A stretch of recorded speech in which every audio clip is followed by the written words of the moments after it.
Good morning, everyone. It is 9 o'clock on Tuesday, November 23rd, and so I will call the meeting to order for Dysart Council. And the first item is I will ask the clerk, Mallory, if you could do roll call, please. Perfect. So Councillor Clark. Present. Councillor Donaldson. Present. Deputy Mayor Kennedy. Present. Councillor McKechnie. Present. Councillor Smith. Present. Councillor Wood Roberts. Present.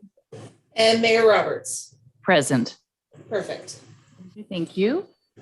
We will start this morning's meeting with a land acknowledgement.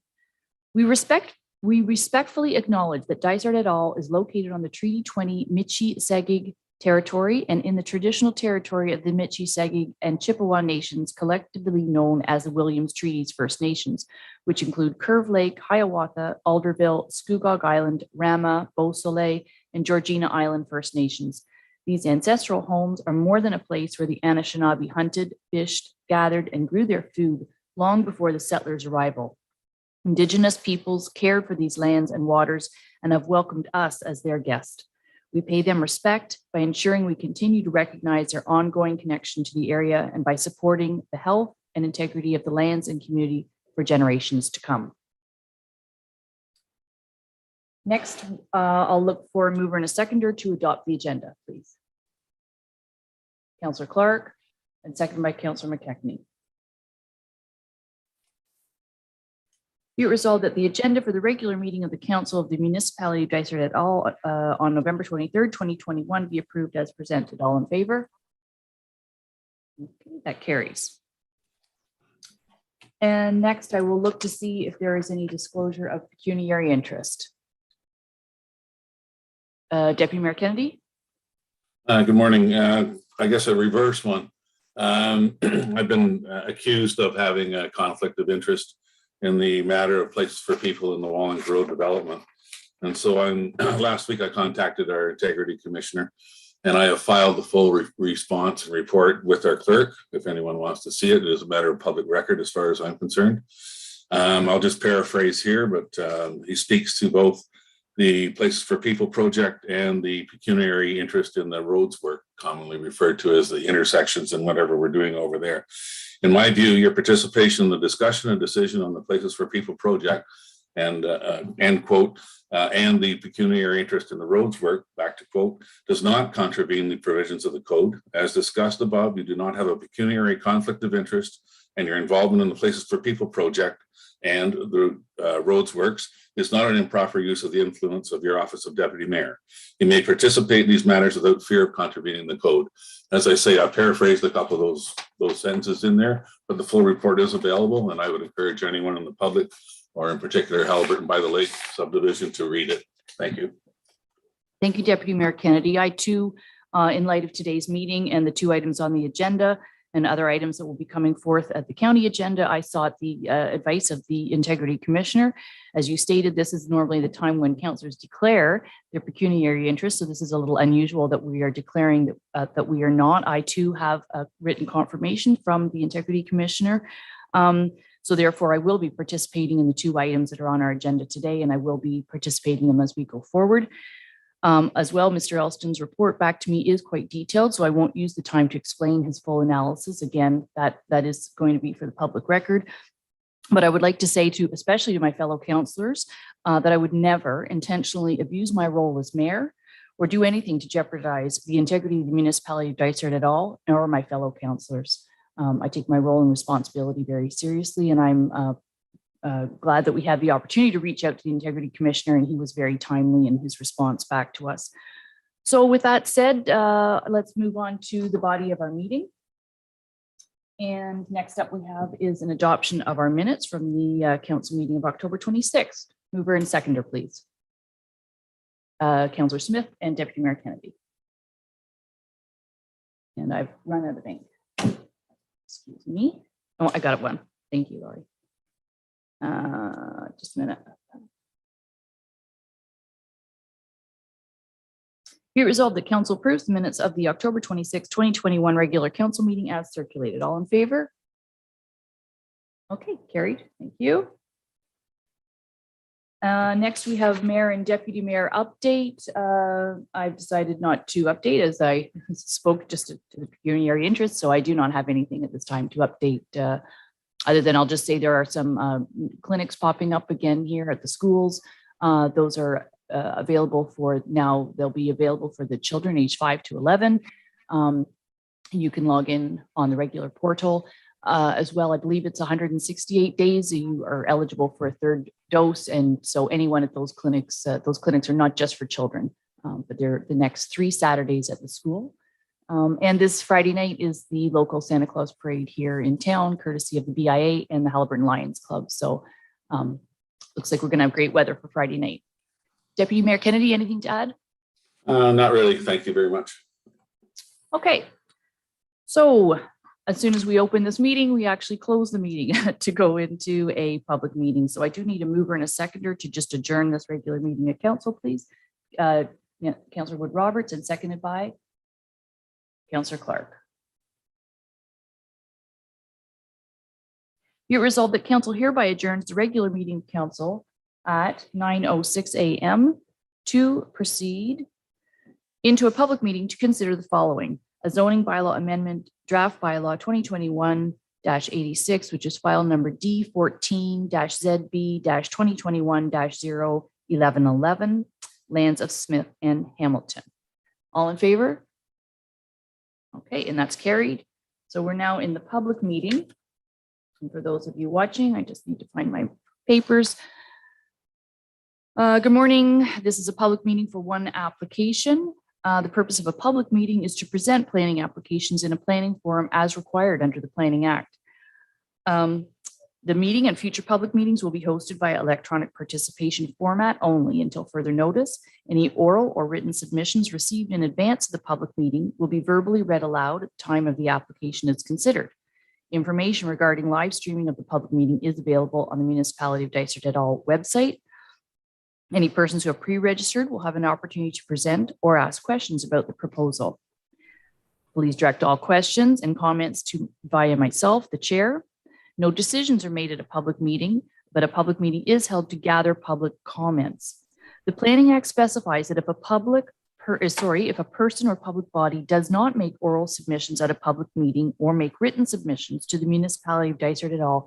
Before the proposed bylaw is passed, the person or public body is not entitled to appeal the decision of the municipality to the local appeal tribunal and may not be added as a party to an appeal unless, in the opinion of the tribunal, there are reasonable grounds to do so. So today we just have the one file, and I believe, Chris, am I turning that over to you? That's correct. Thank you and good morning, everyone. This is for file D14ZB 2021-011 for Smith and Hamilton. For circulation requirements, all neighboring property owners and agencies were circulated as per the Planning Act, and to date, no comments have been received. The applicant had noted that due to steep slopes of topography on the subject lands on Kashego-Uegamog Lake Road, they would like to build a garage to help with accessibility for winter driveway conditions and storage. However, due to the current zoning of the property, the minimum water setback is 300 meters for all structures. Based on the municipal official plan section 5.2.2, the intent of the 300-meter water setback is related specifically to the leaching beds on the property that are adjacent to a trout lake that's at capacity. Based on this policy, structures are permitted within the 300-meter. However, the current zoning, which was previously done, did specify or delineate those requirements out. So based on that, that's why this application has come forward today in order to permit that as of right sort of use in the REU zone. In addition, based on the site plan provided, the existing septic and leaching bed are located more than the required 300 meters from the lake. The proposed garage, which will be for the accessibility and storage purposes, and will not require connection to any septic systems. Therefore, the application was submitted to further define the zoning as mentioned on the subject property in order to meet the intent of the official plan policy and the 300-meter water setback. The subject property is currently developed and well vegetated with access off Kashega-Wigamog Lake Road. The property is a rural backlot, which is approximately 103 meters from Kashega-Wigamog Lake, which again, as mentioned, is the lake trout lake at capacity. The property does exhibit steep slopes. The proposed garage will be located approximately 188 meters from the lake and is not anticipated to have any negative effects or impacts to the shoreline or the ecological functions of the lake, as the proposed is well set back and buffered from Kashega-Wigamog Lake Road and the residential waterfront properties. Further, the proposed location is well screened by existing vegetation and therefore maintaining the visual aesthetics of the municipal and the intents of the municipal official plan and the surrounding areas. Therefore, the zoning being proposed today is to further define the setback and the intent of that 300 meters just for the leaching bed, and to permit the structures within that 300 meters, which is the intent of that policy. And staff have also noted that there was an accessory structure that was constructed by the previous owners without a building permit. Staff have notified the applicant regarding the structure, which will require the registered owner to apply for a building permit to the municipal building department in order to rectify the existing accessory structure on the subject property. The registered owners have acknowledged this, and they are in the process of submitting a building permit application for that existing structure. The proposed rezoning of the subject property would be in character with the surrounding area and land use. It is staff's opinion that the proposed application is consistent with the provincial policy statement, conforms with the official plan, and is appropriate and represents good planning. That concludes the presentation, and happy to answer any questions. Okay, thank you, Chris. And as you said, there was no one registered to speak from the public at this time. Okay, thank you. And written comments from the public. So then I will at this point turn it over to council and see. And I did Deputy Mayor Kennedy, you go ahead. Yeah, just for clarification, Chris and Jeff. So this is just clarifying our own official plan, that it is actually deals more with leaching beds and tile beds than it does actual structures. Is that correct then? This is the intent. And secondary, did the applicant have to pay a permit application fee for this zoning? So that's correct. So to answer the first question, this was just to further define that section. So again, the previous zoning didn't define that, therefore lumping all structures, including the leaching bed, in that 300 meters. However, that section of the official plan does define that it's just for leaching bed only and not for structures. So therefore, we're just sort of cleaning this zoning up. To answer the second question, yes, they did. When they did apply, they did submit the application fee with the application. Follow up, but I understand that application fee is $1,000 and we're going to, for something that we're just trying to clarify in our own bylaws or zoning. I just find that inconsistent, that if it's our basically not the word error, but for clarification of our own current zoning, that we're making the applicant pay. I struggle with that. Okay. I'll turn it over to Jeff, Director of Planning. Go ahead. Yes, thank you. I wouldn't necessarily call it an error. This application and this severance and lot creation happened at a time where we were transitioning between policy documents. So we had already approved a new official plan in 2004, but had not yet approved the updated zoning bylaw in 2005. So it was at a time of transition. So it wasn't necessarily an error, but as Chris mentioned, yes, this is clarifying the intent of our current policies, and I agree with him that it complies with the intent of the current policies. Okay, Councillor Clark. Yeah, through you, Madam Mayor. Chris, if this hadn't been dealt with in terms of, let's say, kind of a zoning amendment piece, would they have had to go to a committee of adjustment? As another option, it would have had to be addressed one way or the other. I guess is my point. So could have gone, could it have gone either direction? I think the cleanest and best way to do this was through the zoning, just to clean that up. It's in the zoning bylaw, it's a special or it's an exception zone. So the best route was to go through the zoning process and not a minor variance for this one at that time. Okay, thanks. Okay, so if there's no further questions from council, I hear what you're saying, Deputy Mayor Kennedy, but at the same time, we have to do what our policies are today, and the applicant's obviously willing to do all that, as well as bring in the other structure into compliance. So I think if there's no further questions, I will look for a mover and a seconder for this file. Councilor Wood Roberts and Councilor Park.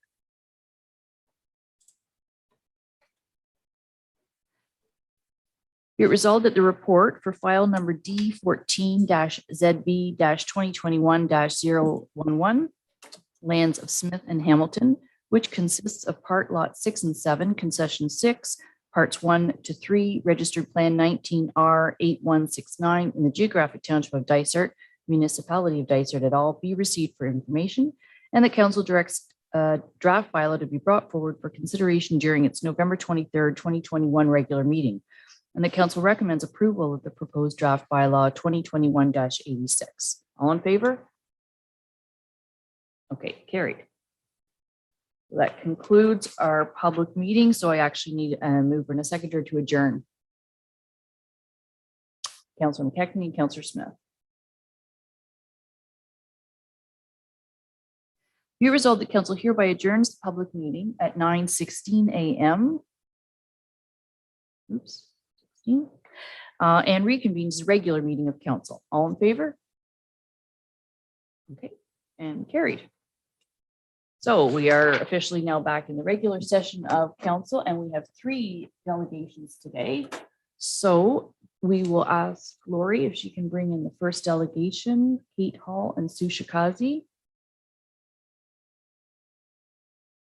They are with the HKPR District Health Unit and or organization called Communities in Action. Hi, Sue. Hello, morning, everyone. Just waiting to see Kate. So while Kate is coming on board, I'll just share my screen because we do have a presentation. Great.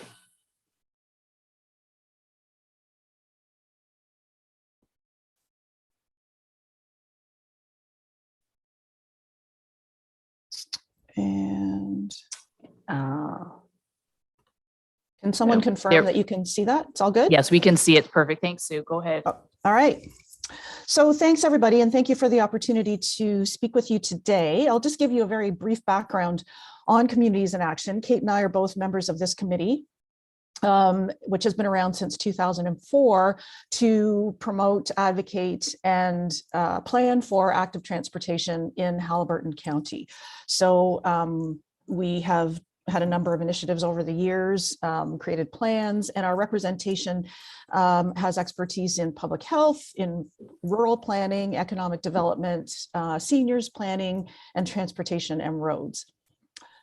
So what we're going to speak about today is a walk audit that we did on Maple Avenue, particularly pertaining to the Gardens of Haliburton, which, as I know everyone's aware, fills an important niche in seniors housing in Haliburton. And back in 2019, before the facility was built, the Communities in Action Committee had the opportunity to review the site plan, and we submitted some recommendations at that time, speaking in particular to the need for a walking route for people to go to and from the Gardens of Haliburton into Haliburton Village. And what we talked about was this is important because obviously it's a facility that's close to town. It's within a walkable distance. Many of the residents won't drive or may not have cars. And it's important to provide walking access for people to ensure access to services and recreation and retail. And it also promotes independence for those residents. Oh, sorry, I gotta advance my slide here. There I go. I also just wanted to highlight that active transportation is featured in a number of Dysart's official plan policies. For example, in 4.4, it says the municipality will design public infrastructure to support safe and accessible transportation options for residents. Also 4.8, where it says within the Haliburton Village urban policy area, the municipality will encourage and support the development and improvement of pedestrian and bicycle facilities and linkages. This will be accomplished through the review of development applications and complementary public projects. And also encouraging active transportation does link to efforts to mitigate the impacts of climate change, obviously by encouraging more active transportation and less driving. So now that the gardens is fully operational, there have still been no improvements to walking infrastructure. And so we noted this and connected with Dysart staff and counselors to do a walk audit on September of 2021. Now, this was originally scheduled for March of 2020, or sorry, the spring of 2020, and had to be postponed. So we were pleased to be able to get this done in September. So what we're going to do, for those of you who weren't able to be present, take you on a bit of a visual walk audit route to give you an idea of what the group saw. And I'll just say that present were myself and Kate, a couple of other members of the Communities in Action Committee. Councillor Smith was there, Councillor Clark, Mayor Roberts, Tamara Wilby, and I think that was everyone. So we had a good walk and discussion along the route. So a walk audit is a really great way to have eyes on the street. And you'll see we started down here at number 1 and worked our way all the way down Maple out to number 12, which is the actual location. So we're not going to, I'm not going to talk about every single stop that we made, but give you an overview of the key points. So one important point is location, is the York Street crossing. If you have walked here, you'll know that it is long and it is sloped downwards. This is looking kind of north towards the library parking lot. And it's good that there's a zebra crossing for visibility, but it's still very challenging for people who have any kind of disability or mobility issue, especially coming up the hill. You feel really vulnerable stepping into the crosswalk, especially going uphill, because there's traffic coming up the slope to make a right-hand turn from Maple onto York Street. So instead, lots of people choose to cross further in on York because it's, of course, narrower. There's only sidewalk on one side, which means that people end up walking on York Street along the road. And it also means that people who are turning from Maple onto York Street may not see people who are crossing in that narrow roadway. So the other piece of this intersection is that there's a really wide turning radius from Maple onto York, which means that vehicles are often traveling very fast. So again, for anybody who's entering into the crosswalk, there's vehicles approaching from either in front or behind them, traveling at a fast pace. And if there are people in York Street because they're crossing somewhere else, they're vulnerable as well. There are no pavement markings on Maple Avenue to indicate a turn lane, and you can see that in the image there. So recommendations at this location to create an official right-hand turn lane, which is,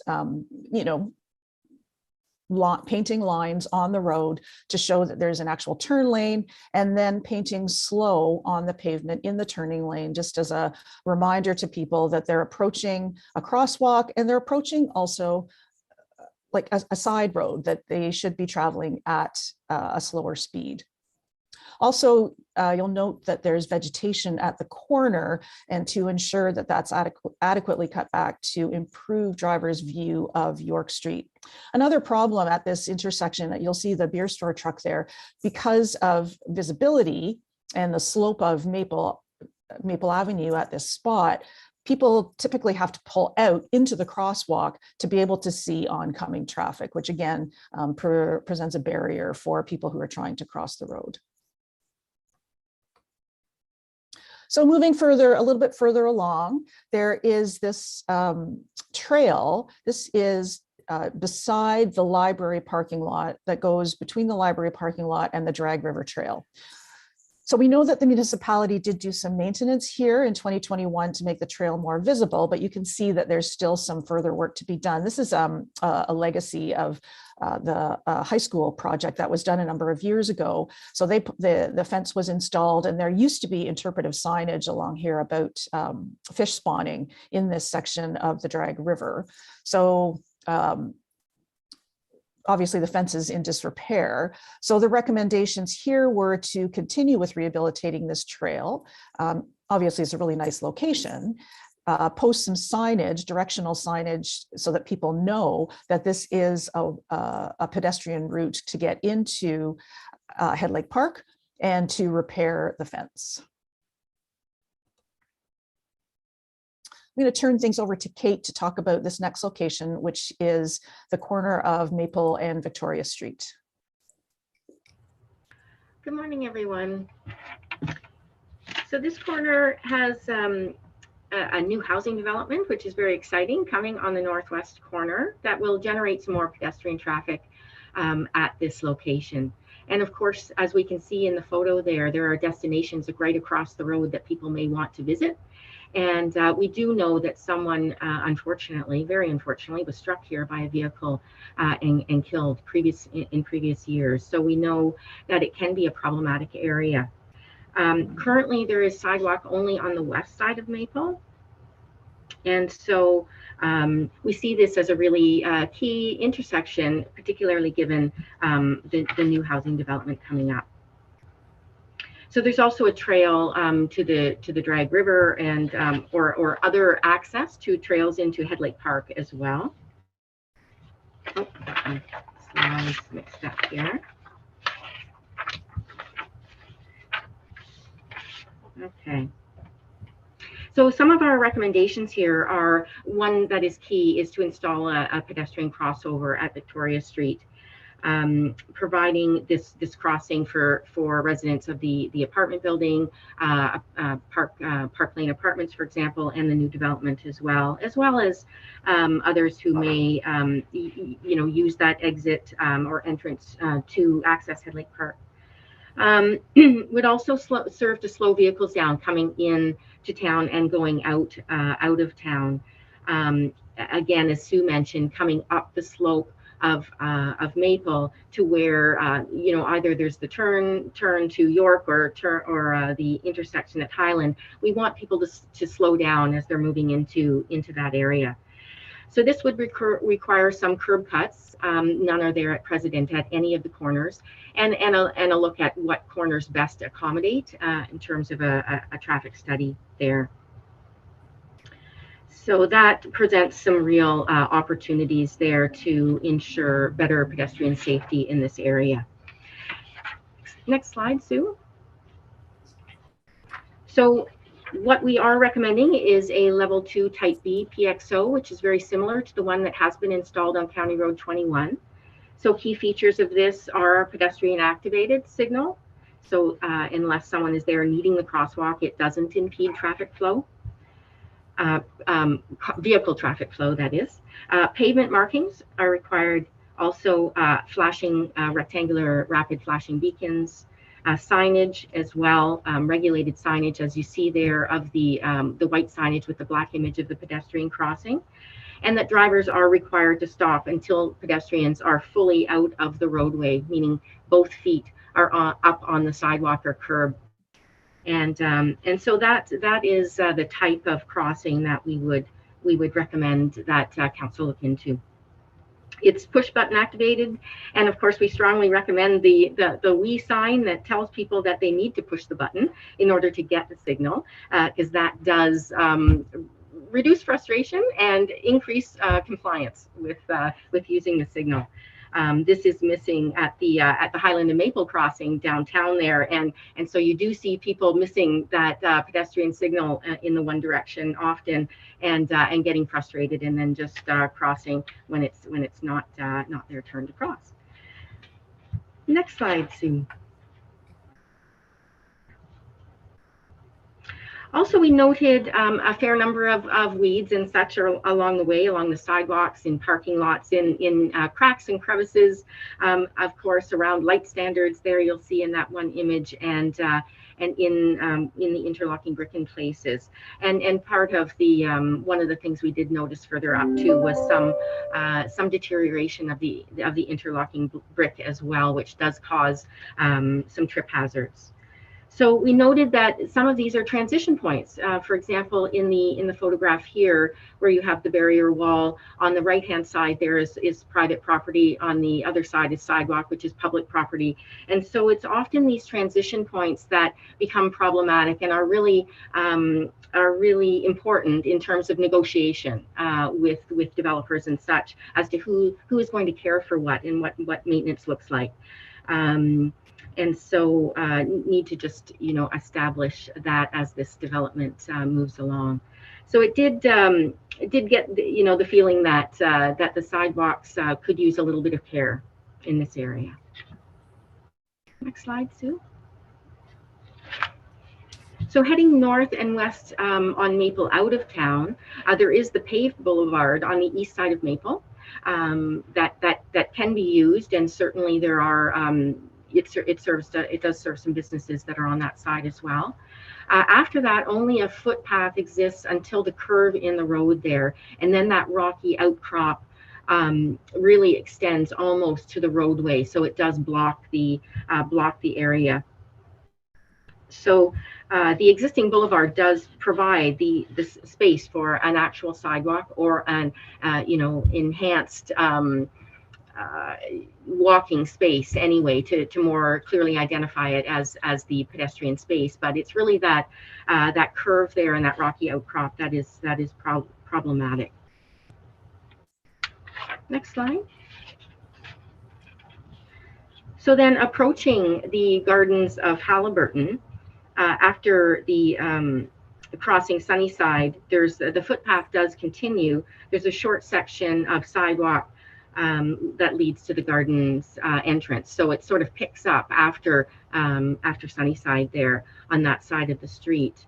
So you can see that there is that short section of sidewalk and a little bit of, again, paved boulevard there that exists on that side. Next slide. And then on the other side, the opposite side, across from gardens, there is some sidewalk.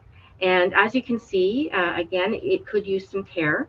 There are houses along that side of the street, and so they presumably would use that sidewalk to, again, access town, because it is that side of the street that does have continuous sidewalk into town. As you can see, there's some weeds, again, some crumbling concrete and asphalt.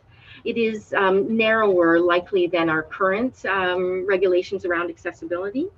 But it does leave one with the impression, again, that walking isn't really important in this area. And as we have a seniors residence across the road, where, as Sue mentioned, there may be individuals who, walking maybe their main mode of transportation at this stage. Do we want to make it as pedestrian friendly and safe as possible? So all this leads to the question that what is someone who is a walker to do? There's really no options for someone who wants to walk from the gardens of Haliburton safely into town. Their choices, so to speak, are to stay on the same side of the road as the gardens and manage without a sidewalk, including a section around the rock outcropping where they'll have to be in the roadway, or cross the road to the sidewalk, where they're exposed to drivers who may be traveling quite quickly around the curve and may not see them, to get to a sidewalk that's poorly maintained. Winter will only make this situation worse, with snowbanks and snow and ice covering surfaces that are not maintained in the case of the footpath on the garden side of Maple. We do know from just anecdotally, when we did our walk audit, one of the staff people at the home talked about a 97-year-old man who lives there and walks early in the morning at 6:30 every day from the home and to town and back for exercise, and expressed concern about what this man will do in the winter, since there's no sidewalk on their side of the road and no winter maintenance to cross.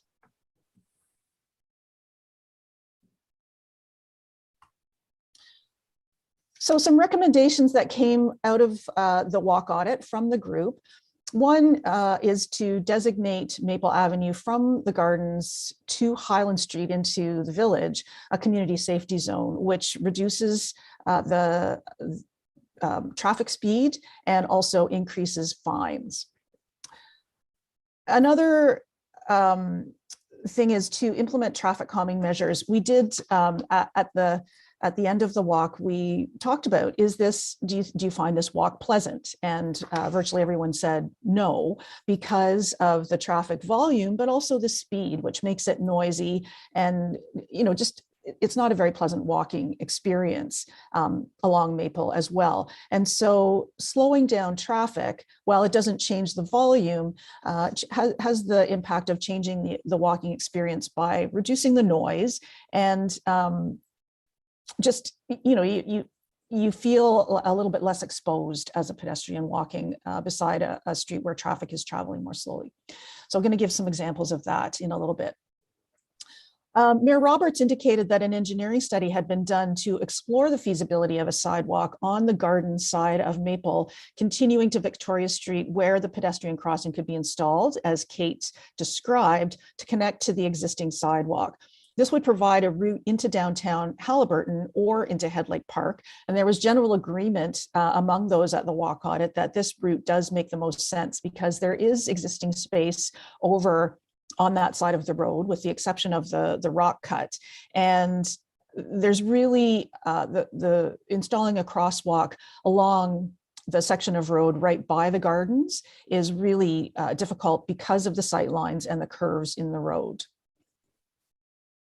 So the general consensus was it would be best to build the sidewalk on the side of road that you see in this picture to Victoria Street, and then install a pedestrian crossover at Victoria Street across to the existing sidewalk. So a little bit on traffic calming measures. As I said, there was agreement that the walk along Maple was unpleasant.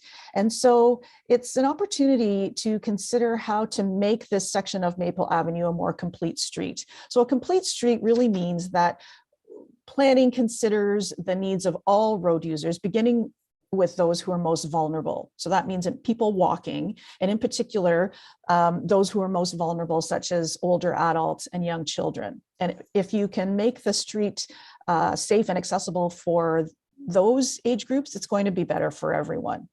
So that means making the road look like it welcomes people walking. And so the point about sidewalks and the maintenance being in disrepair and creating a sense that the sidewalks are not important also creates the impression that walking is not important. So sidewalk maintenance is important for those reasons. Things like planters and banners all help to make a street more walking friendly. Simple measures such as pavement markings can also provide an indicator to people in vehicles that they're entering a different zone. And part of the challenge with people coming into town on Highway 118 onto Maple Avenue is that they're coming from a highway where they're traveling at a fast speed, and the purpose is to get from point A to point B. Once they enter into onto Maple Avenue, past the gardens, they're really entering into a village. And so there needs to be some indication, reminders to people visually that means they should be traveling at a different speed and thinking about recognizing that there's going to be other use in this area. So this picture is actually from Apsley, where what they've done is painted slow on the pavement and these little shark's teeth on the edge of the road, which serve to visually narrow the travel lane, encouraging drivers to slow down. Now, we know pavement markings in and of themselves aren't going to do it, just like a sign. People aren't necessarily going to follow the speed limit, but they're all layers of measures that can be reminders to people. So this is one example. A couple of other examples. The one on the left is from a street in Toronto where there's signage actually installed in the middle of the roadway, reminding people of the speed limit and also that there are pedestrians in the area. And on the right is in the village of Pelham, where flexible bollards have been installed. Now, these would be removed in the winter for snow clearing, and they're attached to the road. There's hardware that stays in the road year round so that the sign can easily be removed. And these are also flexible. So in the event that someone swerves unintentionally, there's likely to be minimal damage to the vehicle. But again, these serve as visual reminders that they're in a different zone. Vehicles are in a different zone. And in particular, the right-hand picture with these bollards lining the roadway, they really do slow vehicles down because the laneway starts to appear more narrow. There's a lot of research that shows that wide lanes with vast expanses of pavement encourage people to drive more quickly. So in conclusion, we just want to recognize that Dysart has made great progress over the past 12 years in improving the walking environment. And the work that was done on Highland as well as York Avenue definitely are excellent examples of improvements to walkability within the village. Now, there's an urgent need to address the lack of a safe crossing of Maple Avenue and a lack of separated walking route from the gardens, because these residents there are people living there and they have the right to be able to safely walk from their homes to services and amenities, especially since many do not drive. Enabling them to walk into town maintains independence, providing the opportunity for physical activity and social interaction, as well as access to retail and services. And having safe, accessible transportation options is the right of all residents, regardless of age or ability. So the Communities in Action Committee does look forward to receiving updates from the municipality regarding progress on the recommendations made as a result of this walk audit. And that concludes our presentation. Thank you. Okay, thank you so much, Sue, and also Kate, for that presentation. And yeah, it was a good year and a half later than expected, but at least we did do it. To keep in mind too, as you know, that is what we call our connecting link, because it's Highway 118 that actually travels through the village, and lots of towns, rural places in Ontario have connecting links. We continually apply for grants and continually get we are unsuccessful. So we are tied to also some funding from the province to be able to do some of those things. And I do know that, like as you mentioned, that we did do some survey work on a sidewalk in that area where you're referring to, with that rock outcropping where Sunnyside meets Maple. And we're also, the staff are working on the community safety zone aspect. It's far more complicated than was initially thought. And that what a community safety zone does is doesn't lower the speed limit necessarily, but it does double fines, and you can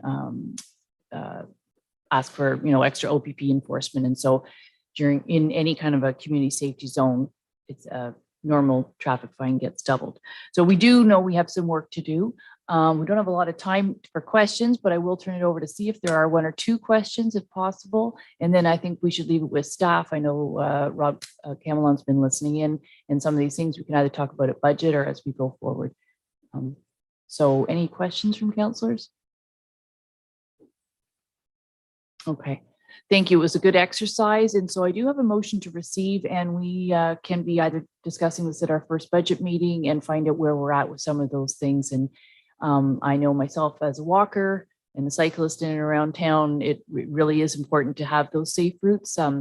Really thrilled with the pathway that we did this year through a grant that is through Head Lake Park and along the whole walkway towards the high school and in front of the high school to repair a aging pathway there to make that accessible. So, and that's about as wide as a path is now. So like you said, our sidewalks are too narrow. Anyway, I will look for a mover and a seconder if I could. Councillor Clark, and seconded by Councillor Wood-Roberts.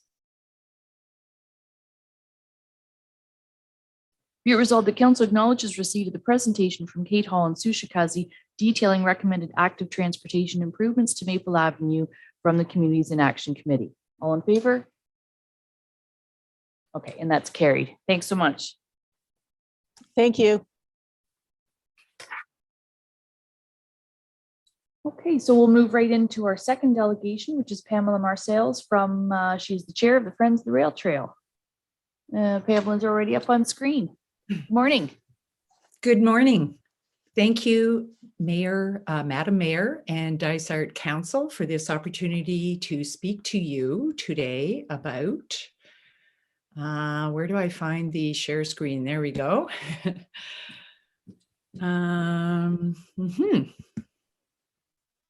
Yep. Good. How are we doing there? We're doing well. Go continue.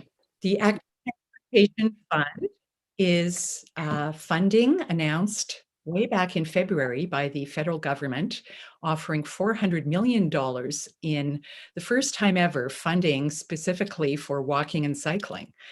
What we're looking at here and now is the planning grant, which doesn't require any matching funding.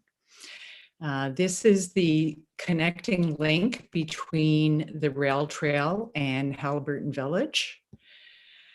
The opportunity is a $50,000 planning grant with no matching spending required, with Dysart as lead applicant, Friends of the Rail Trail in a liaison role, coordinating all the moving parts. The consultant will likely be a member of pedestrian and bicycle professionals with expertise specifically in rural active transportation planning. So these are some of the things they would look at: highway crossings, as we've just been discussing, signage of all types, welcome signage, directional information, and would also look, sorry, I just had one more thing to say there, look at destinations in town that people arriving from the trail would want to seek out. So active transportation in Dysart et al. Presents an opportunity to explore the interplay between people arriving for recreation and how improvements that address that target market will benefit our local residents. So the spirit of the project is finding these connections between recreational walking and biking, such as the Sunday rambles, destination cycling, and guided tours, and changing the everyday habits of our residents.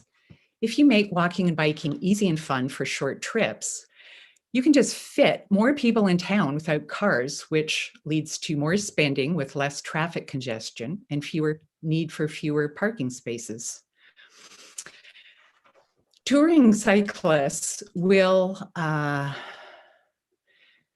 they need to get to places. These three folks were in the middle of about a 200-kilometer cycling tour on trails. One of them forgot a helmet, had to find out where in the community they could purchase that. They also needed food and personal items. They need to find how to navigate from where their accommodation is into town to find these things. And that leads to economic development in our community. These families are instilling habits young in their children that going to the bake shop doesn't necessarily mean hopping in the car, but hopping on a bicycle. There are all kinds of bicycles. We see here an e-bike, a folding bike, a road bike. There are all kinds of levels of ability in cycling and walking. The rail trail and the pathway that Mayor Roberts just referenced along the Head Lake are flat, and they're suitable for all ages and abilities.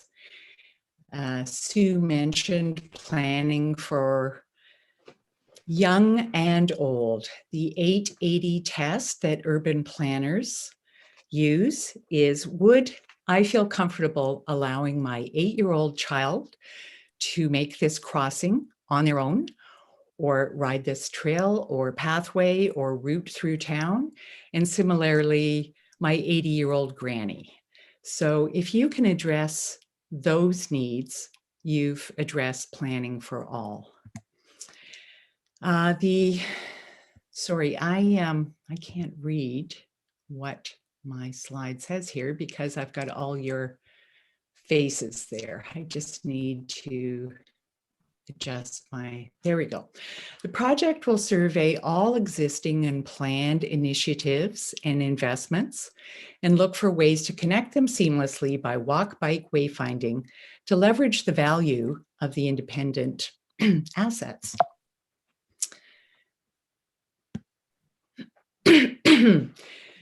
When I first moved here in 1995, I owned a cottage resort, and the number one question then was, where can we go for a walk? Throughout the years, I worked at the Rails End Gallery, same question, number one, at the tourist information there. I heard the same thing from the ladies at the tourism caboose, and now the new information center. This is what people who come from other communities to visit Haliburton Village are looking for. So how can we welcome them? How can we make it safe and comfortable? Some further thoughts on active transportation planning. Most Ontario municipalities have already taken this approach. It's smart financially. One project found that savings in healthcare are at least 2 to 1 in terms of money invested in active transportation and savings in healthcare and services, especially to seniors. When seniors are active,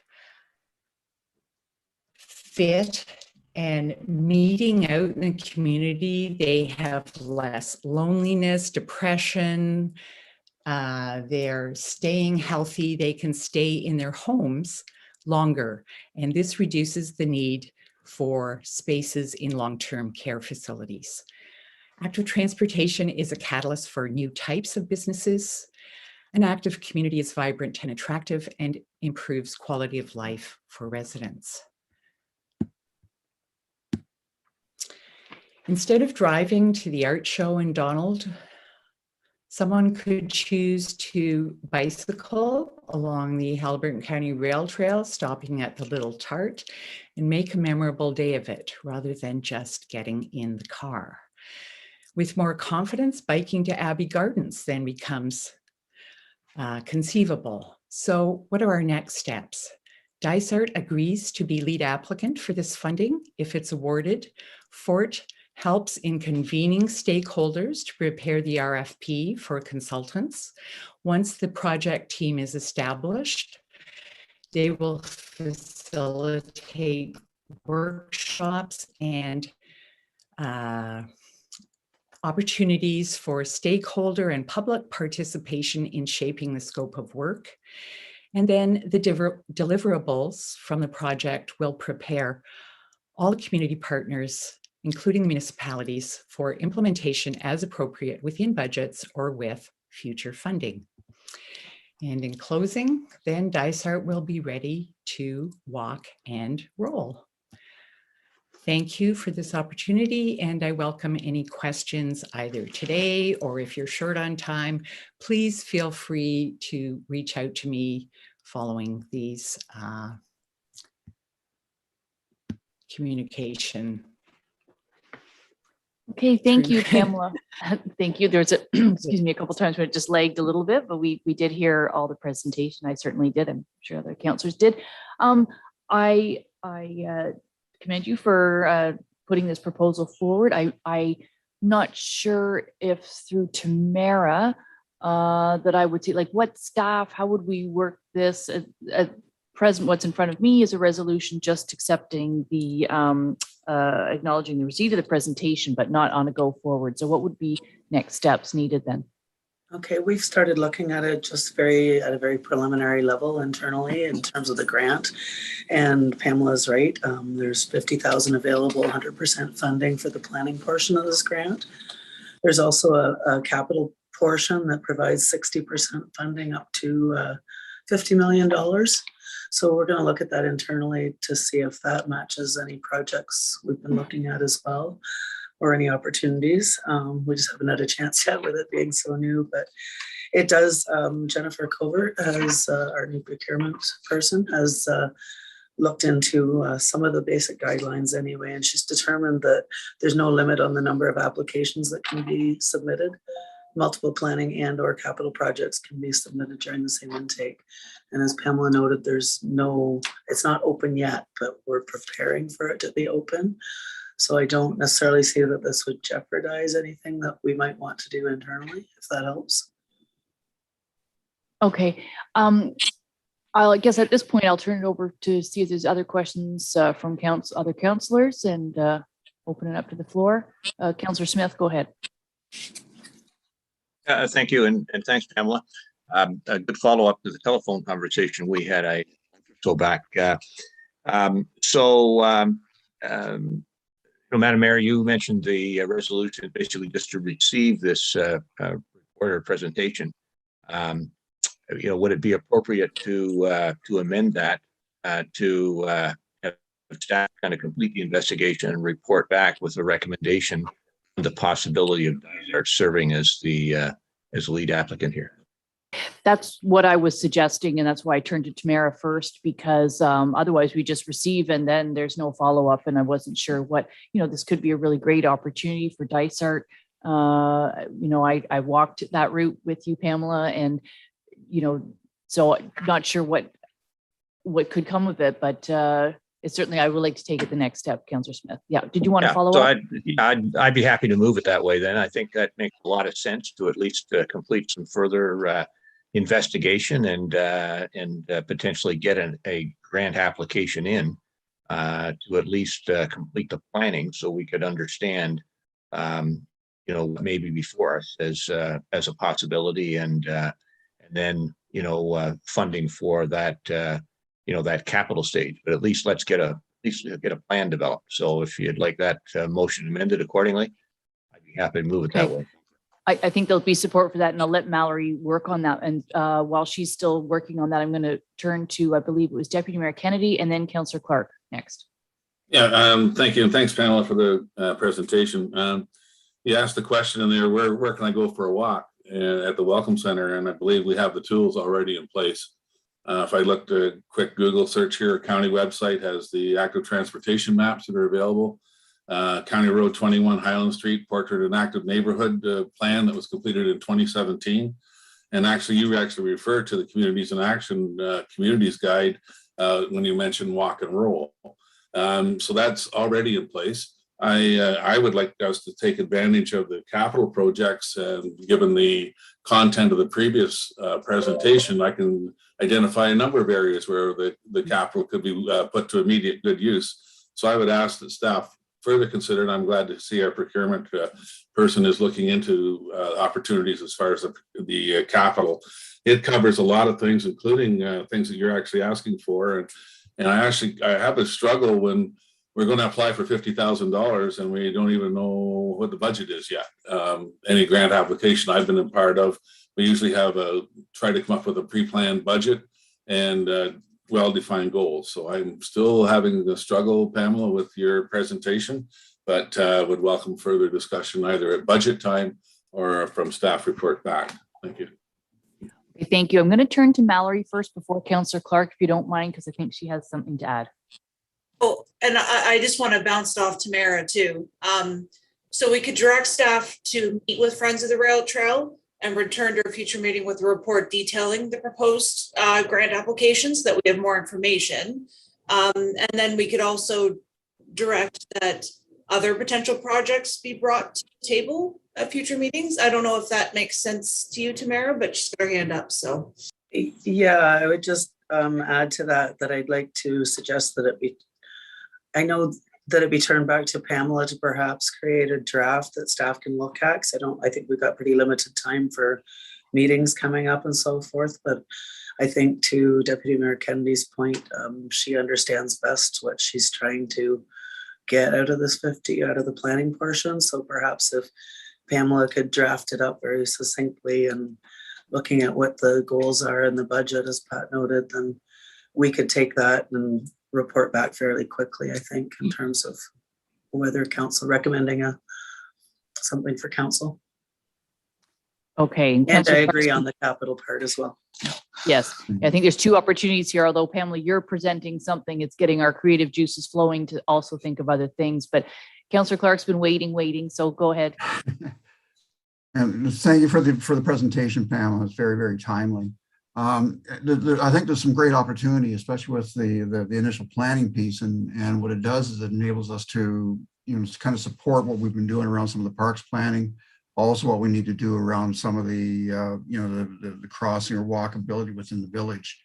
And I think there's two areas that it ties into. One, it ties into the economic development. And unfortunately, we don't have an economic development committee, but maybe through yourself, Madam Mayor, or Deputy Mayor Pat Kennedy, that we can get this on the radar with the new economic development person that comes in at the county level, and anything that we can drive from there. But the other piece is with regard to our Parks and Recreation group, and this very much ties into, what a big piece of what our local recreation and good health stuff is. So it's very, very timely that we have this planning piece, and what we'll do is kind of give us a bit of an opportunity to plan out or to prioritize what's going forward, with some of our planning over the next couple of years.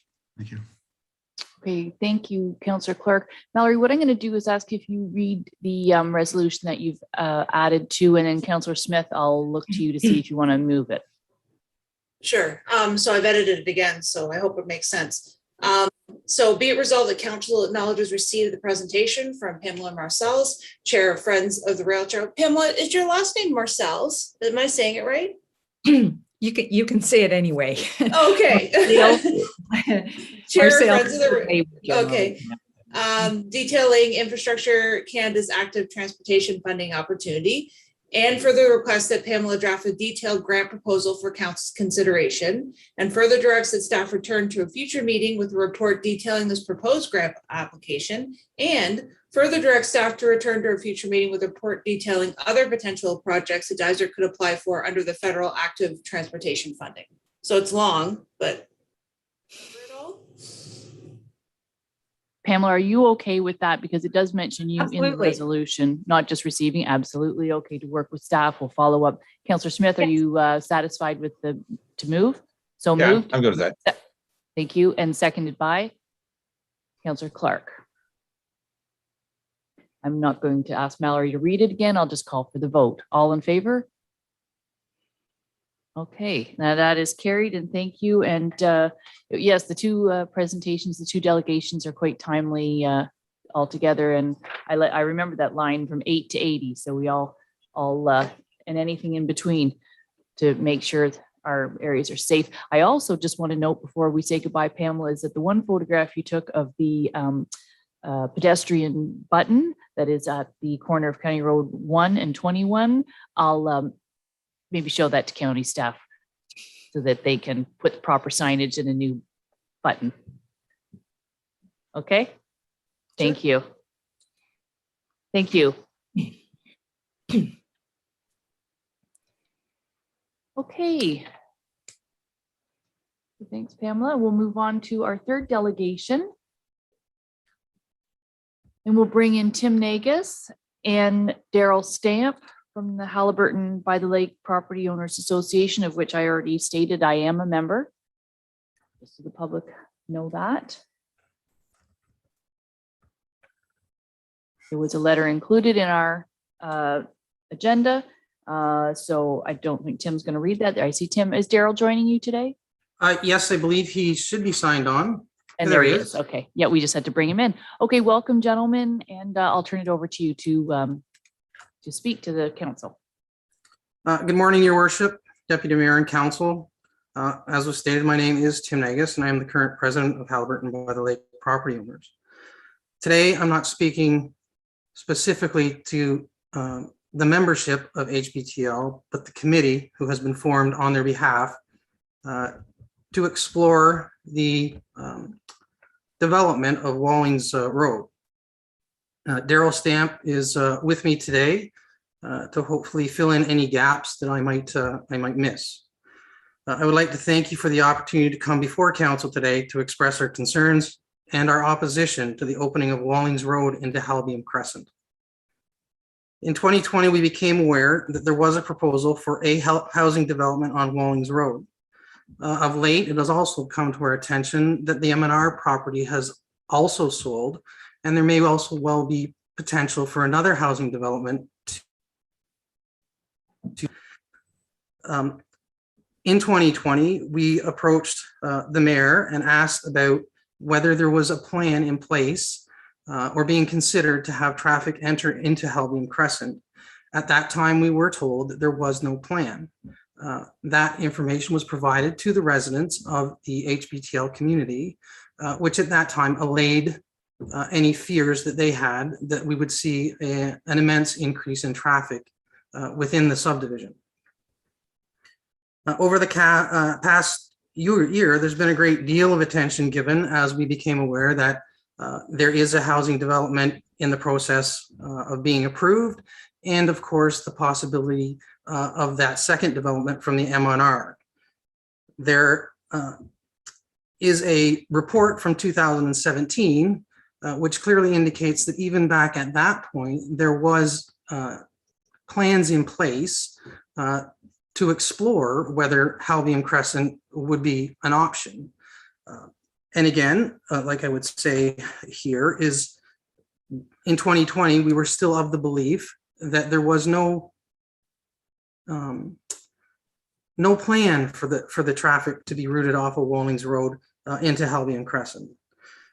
So in response to hearing that this is a plausible possibility, a committee was formed within HBTL to seek out how the community as a whole feels. The results, although are not conclusive today, I can tell you there are 65 residences in the subdivision. 62 of them have been spoken to. And out of those 62 residences, 94%, excuse me, strongly oppose any roadway coming into Halbium Crescent. The reason for their concern is that currently there are no sidewalks in our subdivision to alleviate any foot traffic. Our neighborhood and the presentations from before were very timely today because our subdivision is full of seniors and most recently young family members with children. And of course, they would like to explore the subdivision, and the only options they currently have are to walk on the side of the roadway. Even today, we discuss the speeds of our own residents in and out of our subdivision. And there is heightened concern that adding more traffic to the subdivision without the proper infrastructure, sidewalks, proper roads, there may be an increased danger to our neighborhood. And that is the basis of just one of our concerns. Another concern we have in opposition is how much information do the councillors have at this point with what is going to be required, not just to facilitate the upcoming projects, but any projects in the future. I know that when the condos were built in Wallings Way or Wallings Road, there was concern then from the residents of that area. In consultation with some of those members, they advised that they were told any future development in that subdivision would probably see a road enter into Halbium Crescent. And I'm not sure the date exactly when the condos were finished, but evidently then there was a commitment made to them that any future traffic would be routed onto Halbium Crescent. This is not the same information that we have been told. The other concerns that some of the residents have is the spillover parking. We understand that there's a need for 48 units at this time, and that they should have 2 parking spots allotted for each unit. Currently, the space, according to the plan that I've read, is 33 parking spots short. the question becomes, where will those vehicles be if they are in fact needed? Where will they park? Will there be spillover into Halbium Crescent? And what danger would that present if we have cars parked on the side of the roadway to accommodate the overspill? Again, our subdivision is not designed for that. There would be infrastructure costs associated. And again, we're concerned at what those costs might be.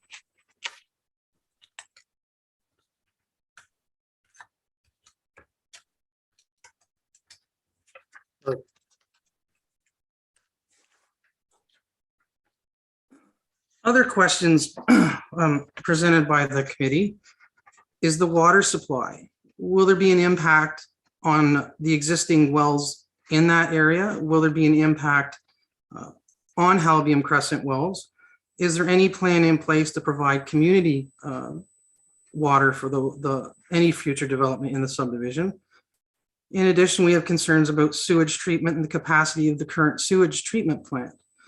For those who aren't familiar with Halbium, and I know that this is a normal process of any sewage plant, there is going to be smells associated with it. With the current use of it, at least on 2 occasions during the week, there is that malodorous smell that comes from the sewage treatment plant. With increased development, and this could apply anywhere in Haliburton, I realize that, there will be more use. And will we be subjected to more days of the week of that smell? Another concern is the overall cost. The plan to give away the property on Wallings Road plus fees is of concern. We're wondering if that property has more value to be sold off and the money used to buy a bigger location where we could house more families and assist more people as they come into the community and or that are already here to have more affordable housing.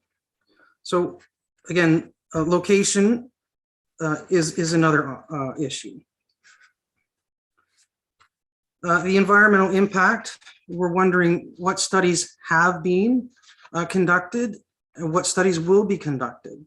I know that they've conducted traffic studies along County Road 21, but have any studies been done accounting for the influx of traffic that may result from it coming from Wallings Road into Halbium Crescent? And what that may mean in terms of, again, safety, cost to upgrade the road, signage, all of those things will add to the expense of this proposal. HBTL membership through the committee survey all have support for community housing. There's no objection to community housing whatsoever on our side, and we support it. But we're concerned that, again, how much research, how much planning has gone into the project at this point. When we've asked questions, we've been told that there's very little information available, and we've been also told that we're misinformed. So we would like to ask council to inform us and to let us know exactly what's going to occur and what this will entail for the residents of HBTL. I would ask councillors if you feel you have enough information at this point to move forward on this or any other future projects slated for Wallings Road, and what the impact may be to the residents of Halbium and also the residents of Haliburton County.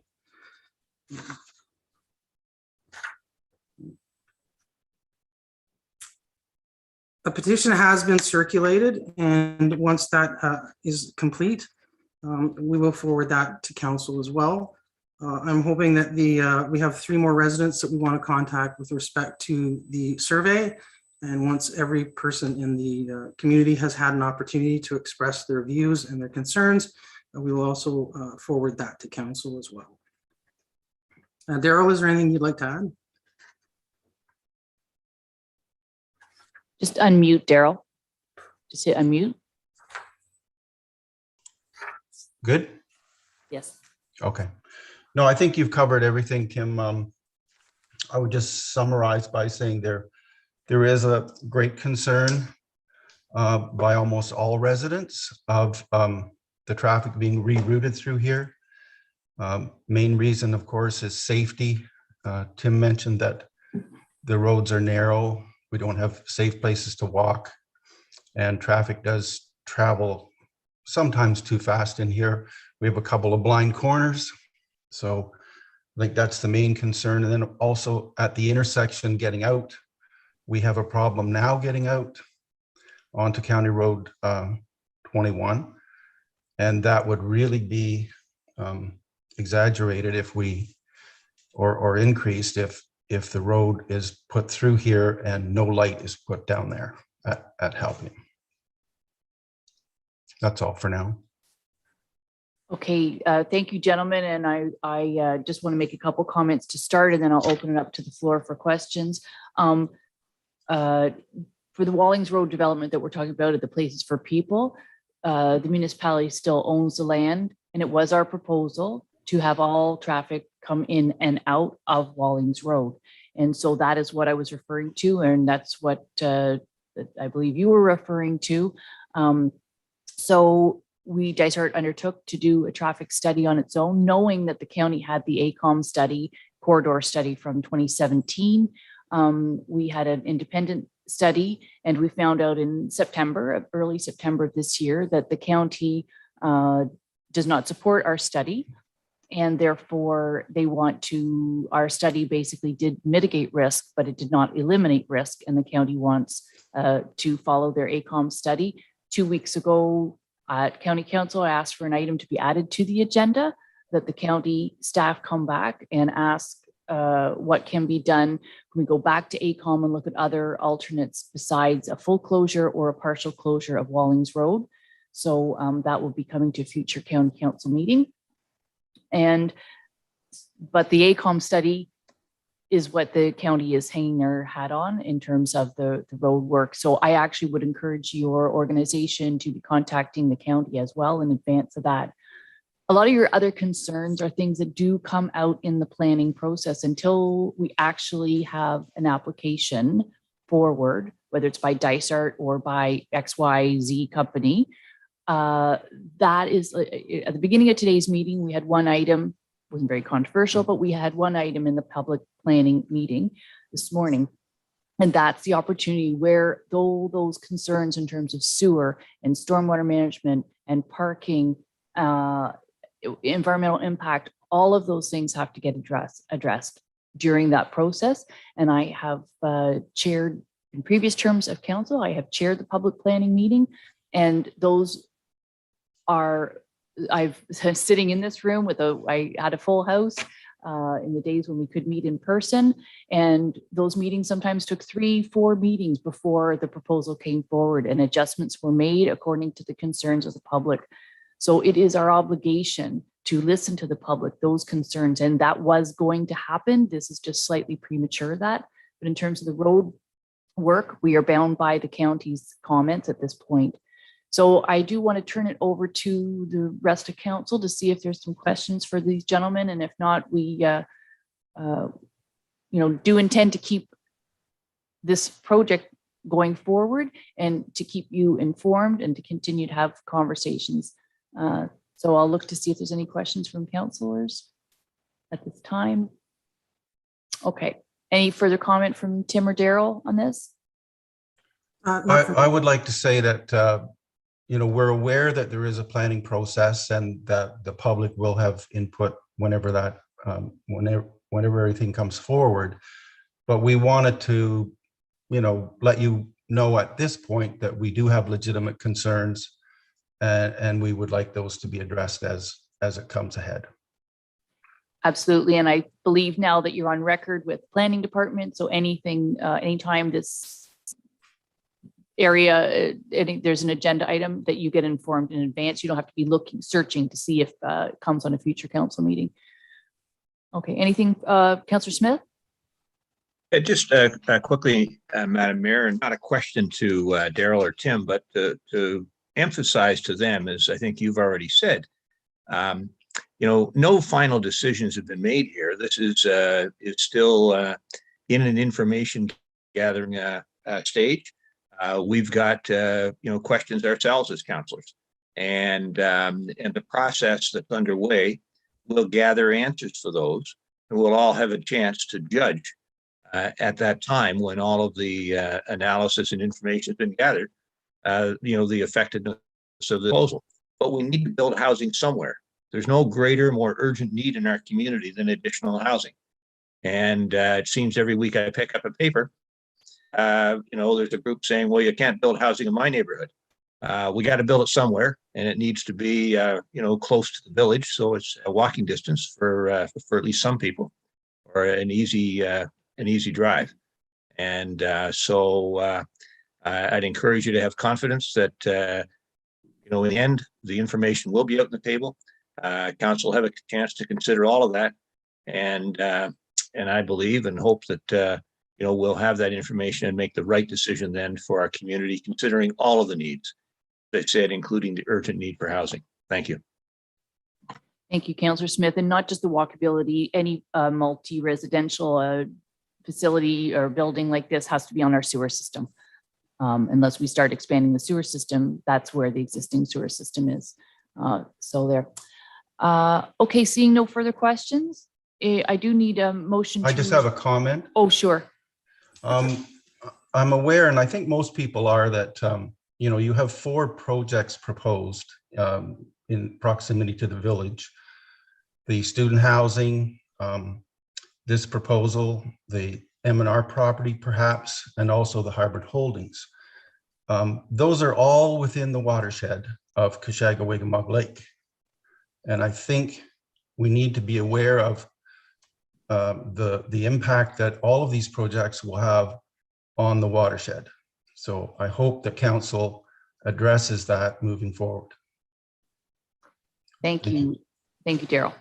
And actually one more, Maple Avenue Suite. So there's 5 potential. Yeah. And to tell you the truth, none of them, well, actually, I think the only one was Maple Avenue where the zoning is actually passed.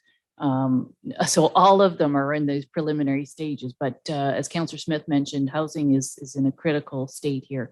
So there's going to be a lot of action happening in the next few years. And, there are those checks and balances, and developers do have to go through the planning process, and they also have to go through the environmental studies and the impact. And that is why it's so important to be on the sewer system to protect the lake health.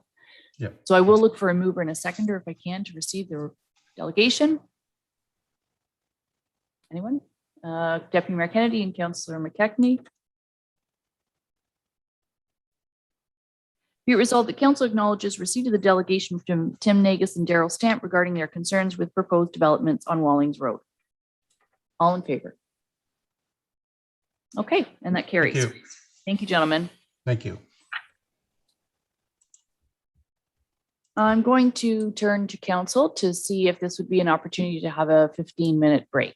And I see lots of nods, so we will recess until 10:40. So we're in recess.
Okay, we are back after our recess, and we're going to move into section 4, which is reports and recommendations from local agencies, boards, and committees. And although there are no only minutes from one, I will turn to Tammy, or Councillor Donaldson, pardon me, to update on the Harcourt Community Hall Board. Anything there? Yep, we had a meeting a couple of weeks ago, the 2nd of November, and the ladies committee reported that they've had such great success with their baking that they are doing another one for December, which is, I think, posted on the Harcourt Hall Facebook page. And also the board has lost the volunteer efforts of the chair and the secretary due to relocation and workload. So we're working on bringing the recommended changes forward at a later date. Okay, thank you. I did hear on the local radio station about not just sweet pie, they're doing tortillas or something like that. And I thought, oh, Yes. I've got to find that number. I love those. Yeah. Great. Okay, well, thank you. For only $15. That's great. That's great. So I'll find them on Facebook. Okay, next we'll move to Councillor Smith for the West Guildford Hall Board. Yeah, thank you. So given the quirks of the calendar, we haven't met since the last council meeting. We have our next meeting on Monday night, this coming Monday night. One topic of discussion that I'd be happy to receive any follow-up comments or input on is the exterior sign at the recreation center. Several years ago, maybe even many years ago, there was a new, that big sign, big exterior sign was installed at the recreation center. And, with the plastic letters that slide into plastic tracks, given the nature of plastic, both the tracks are starting to break, and the letters are, many of them are cracked or broken. And so we've been looking at some alternatives. Our budget doesn't support the electronic sign unless council wanted to step up and get us an electronic sign for West Guildford. But if you have any ideas, we've been looking at aluminum, we've been looking at printed materials, coroplast and so forth that could be put up there. But when you get to a size of nearly 4 feet by 8 feet, some of these things can become fairly pricey if you look at, changing the sign several times over the course of the year. It could end up costing us $1,000 or so per year to have a sign. And so, as I said, anybody's got any ideas, be happy to receive them.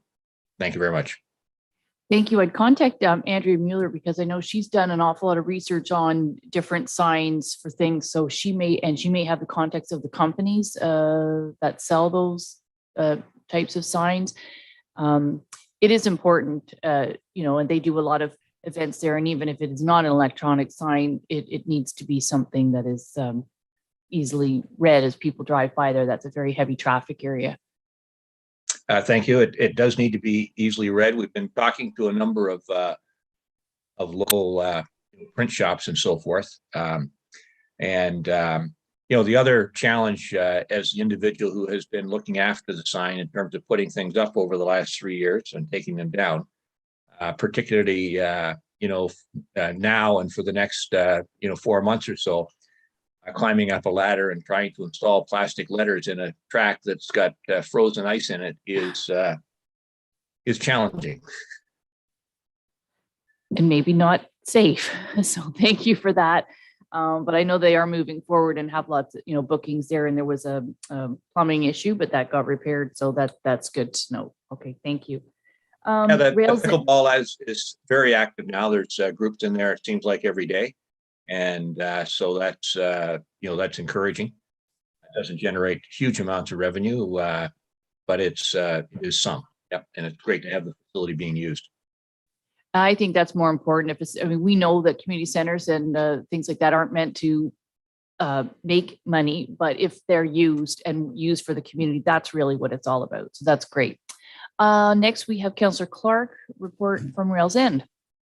Yeah, the big focus is with Christmas coming up and their gallery shop. One of the offshoots of COVID and all the lockdowns has been a lot of home crafts happening. So they got quite a big inventory of homemade stuff locally produced. So they're open for, the gallery is going to be open from Tuesday through Sunday, and they'll open until 7 o'clock on Thursday evenings. There's a few extended hours. Other than that, just some regular programming, looking at the winter months and Art Square and getting some stuff ready for next year. Thank you. Hey, thank you. Fantastic. Any questions to Councillor Clark? If not, if I can have a mover and a seconder to receive the report. Councillor Clark and Councillor Smith. Be resolved that Council acknowledges receipt of the November 2021 Rails End Gallery and Arts Centre report. All in favor? And that's carried. Thank you. Next, we have the Haliburton BIA. Councillor Wood Roberts. I apologize, I don't have the minutes from the last meeting. The most notable things are the Christmas lights are all up in town, and we thank Andrea Mueller or whoever else orchestrated that for having it done so quickly after Remembrance Day. BIA buy-in and win is occurring now. It's started, so shopping locally could potentially pay off. Somebody's going to win $1,500 worth of certificates to use wherever they choose in town. The Santa Claus Parade is a go this Friday evening on the 26th, I believe. And the fire department graciously assisted in putting up the Christmas tree down in the square beside Van Leesch House. So people are invited to add decorations to that as they choose. And our next meeting is actually not tonight. It's going to be on the 30th. And that is what I have to report. The levy will be decided at that point and forwarded to Barbara as well. Okay, you can, great. Oh, that's good. Good to know. And I would say similar to the Remembrance Day ceremonies, even though you're outside, if you can't social distance, to wear a mask when you're outside at Santa Claus Parade, because I've been there other years and it can get, 5, 6 people deep. So if you're not able to stand, not within your own little family to do that. So great to see things like that coming back, and thank the BIA and Lions for doing that. Councillor Smith, go ahead. Thank you. Councillor Wood Roberts, I don't know if this is the BIA or whether this is something just for the municipality, but one of the things at the Remembrance Day service was the fact there were 4 cars parked on the road directly across from the cenotaph, during that service, and given almost all of the people are there to watch it, standing on the opposite side of the road. Ideally those 4 or 5 parking spaces, just as the ones are on the cenotaph side of the road, could be clear for a couple of hours that morning. It would be, I think terrific in recognition of the great work that the Legion and everyone else does in organizing that service. If it could be, more easily viewed or less obstructed and so forth. And so again, I don't know if that's the BA or whether we as a municipality need to do something, but it's timely now, and if we don't deal with it now, it'll get forgotten, and when next year will show up and do the same thing. Councillor Wood Roberts, I think. Yeah. That's certainly not the BIA purview. That is something that is organized through the Legion. I don't see why the municipality couldn't assist with that, perhaps blocking them off the evening before. I'm not sure what happened this year. This is the first year that I've known there to be vehicles parked right along there. So that's something we would have to look at for next year and ensure that that doesn't happen again. Yeah, I think so. The Legion would have sent a request to ask for closure of the street, which we would have granted, and they just, so we'll communicate between, it's a Legion request and then our own bylaw department to make ensuring ensuring that those spaces. And I agree, I was there. So yeah, that we'll communicate that back for next year. But it surely was nice to see that larger group out on November 11th. So that was great. So next we'll move on. I know Harvest Haliburton, you've not been able to meet. What we haven't started, we have started to meet again. We've had Excellent, one meeting earlier in the month. We're trying to define what kinds of roles should be and the type of support that the local food producers require. And then we got another meeting coming in next week. So probably either later December, or early in the new year, we should have maybe a bit of a revised terms of reference and some objectives going forward. That's great. Thank you. I apologize. I didn't, you had said earlier in another meeting that you were hoping to meet in light of the rising inflation, particularly from the price of food. It's, you know, and we don't have access to a lot of farm country. We do need to be able to ensure that people within Dysart and Haliburton County have access to healthy food. So kind of scary what's happening with inflation and food prices. Next, source protection planning. Has there been anything there? I think so. No. And then the Upper Trent Water Management, and nothing on the Haliburton Village Bioenergy Core. And I keep saying this every meeting. Tamara, remind me, we need to discuss that, where we're going with that. Okay, thanks.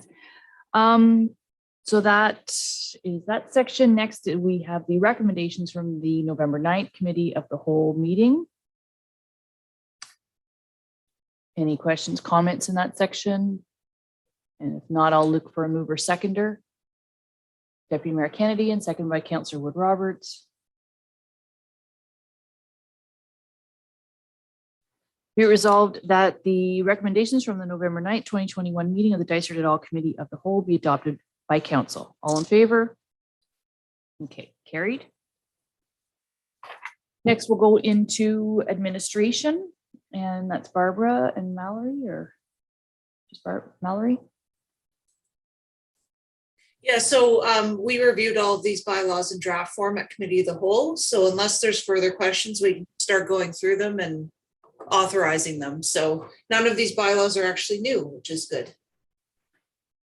Yeah, and I think there was Councillor Smith caught a bit of a typo and whatnot through one of them. So excellent Which has reading. been corrected. Yes, Yeah, which is so we're thank good to you go. for your thorough reading. Okay, so the first is the bylaw for the Nordic ski trail. And you'll note that that is, I believe, just for the 1 year. We're certainly hoping by this time next year to be moving farther along with the replacement of the garage, and they'll be in a different lease agreement. So I'll move her in seconder for this. Councillor Wood Roberts and Councillor Clark.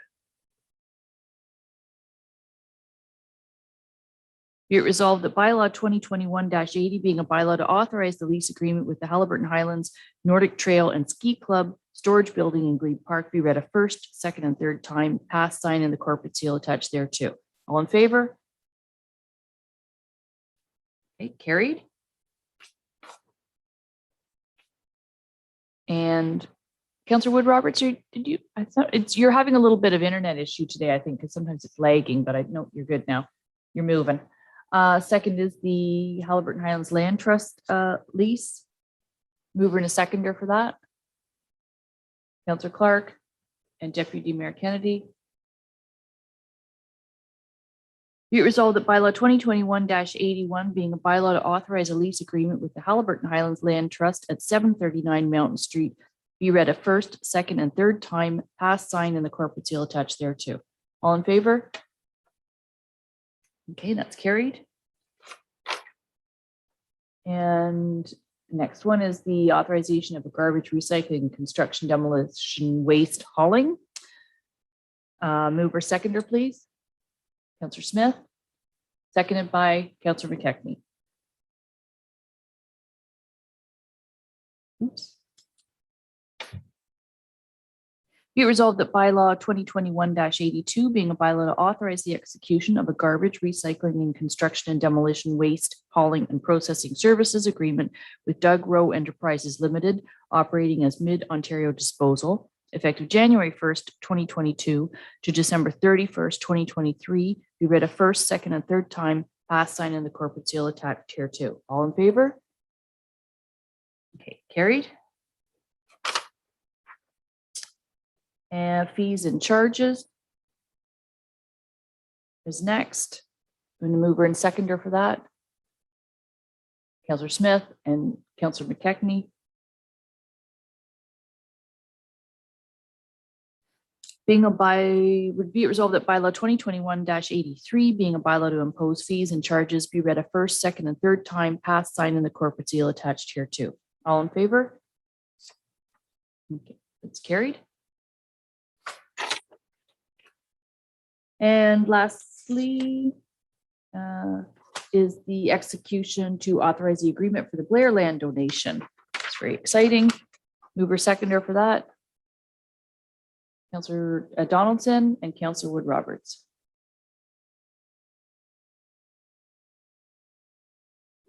Be it resolved that bylaw 2021-84, being a bylaw to authorize the execution of an agreement with Marie Yvonne Blair for the purpose of establishing terms and conditions related to the transfer of land described as Part Lot 3, Concession 7, and further described as Part 1, 19R-10301 in the geographic township of Dysart, municipality of Dysart et al. Be ready first, second, third time, passed, signed, and the corporate seal attached here too. And further that bylaw 2021-85, being a bylaw to provide for the acquisition of Part Lot 3, Concession 7, and further described as Part 1, 19R-10301 in the geographic township of Dysart, municipality of Dysart et al. Be read a first, second, and third time, passed, signed, and the corporate seal attached here too. All in favor?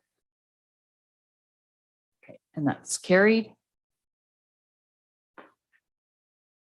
Okay, that concludes all the bylaws. So next we will move to planning and land information and bring in our planning department.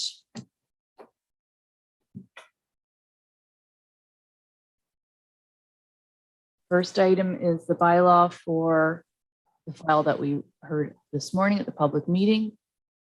I'm just waiting for Jeff.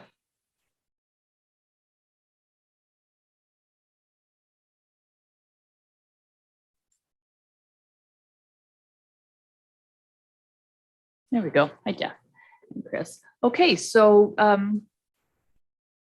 Chris, this is you. That's correct. Thank you. Yep. Further to the application that we heard this morning for the file D14 ZB 2021-011, the lands of Smith and Hamilton. Staff have no further comment and recommend approval that council approve the application. Okay, Councillor Smith. Thanks. Just a quick question.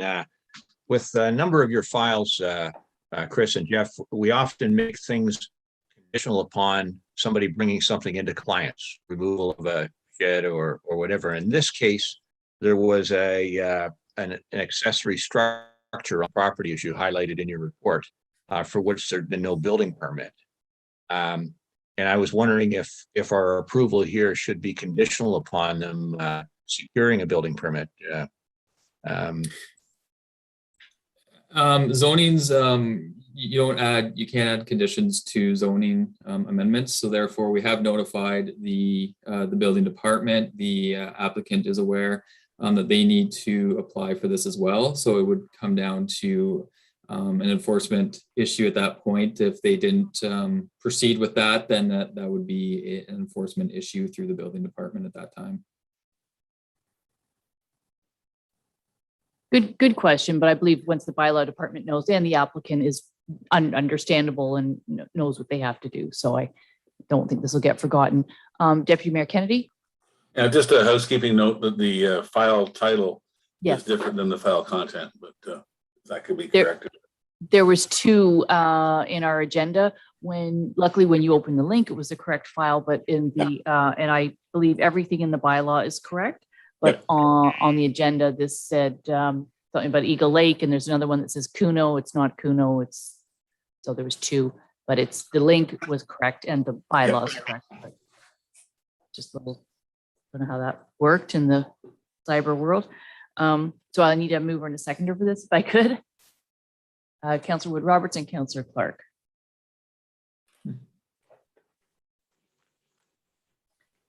Be it resolved that bylaw 2021-86, being a bylaw to amend bylaw 2005-120 for the lands of Smith and Hamilton, known as Part Lot 6 and 7, Concession 6, Parts 1 to 3, Registered Plan 19R-8169 in the geographic township of Dysart, which would change the zone on the subject property from rural type 2-1 exception zone to rural type 2-1 exception zone.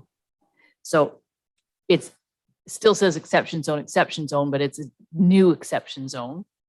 Just for clarification. That's correct. It's still maintaining the same exception zone, just updating and defining further of those requirements. What the exceptions are.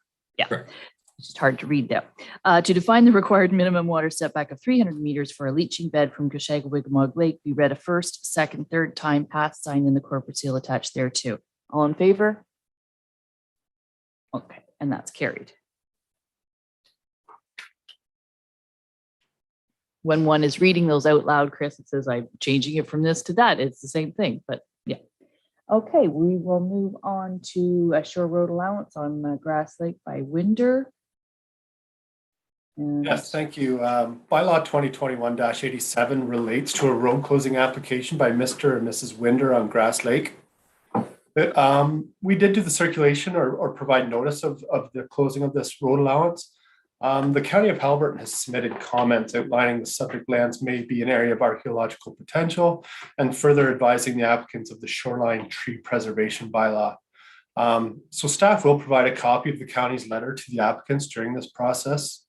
Other than that, staff recommend the approval of this road closing bylaw. okay, any questions? If not, I'll look for a mover and seconder this time. Councillor Clark, seconded by Councillor Smith.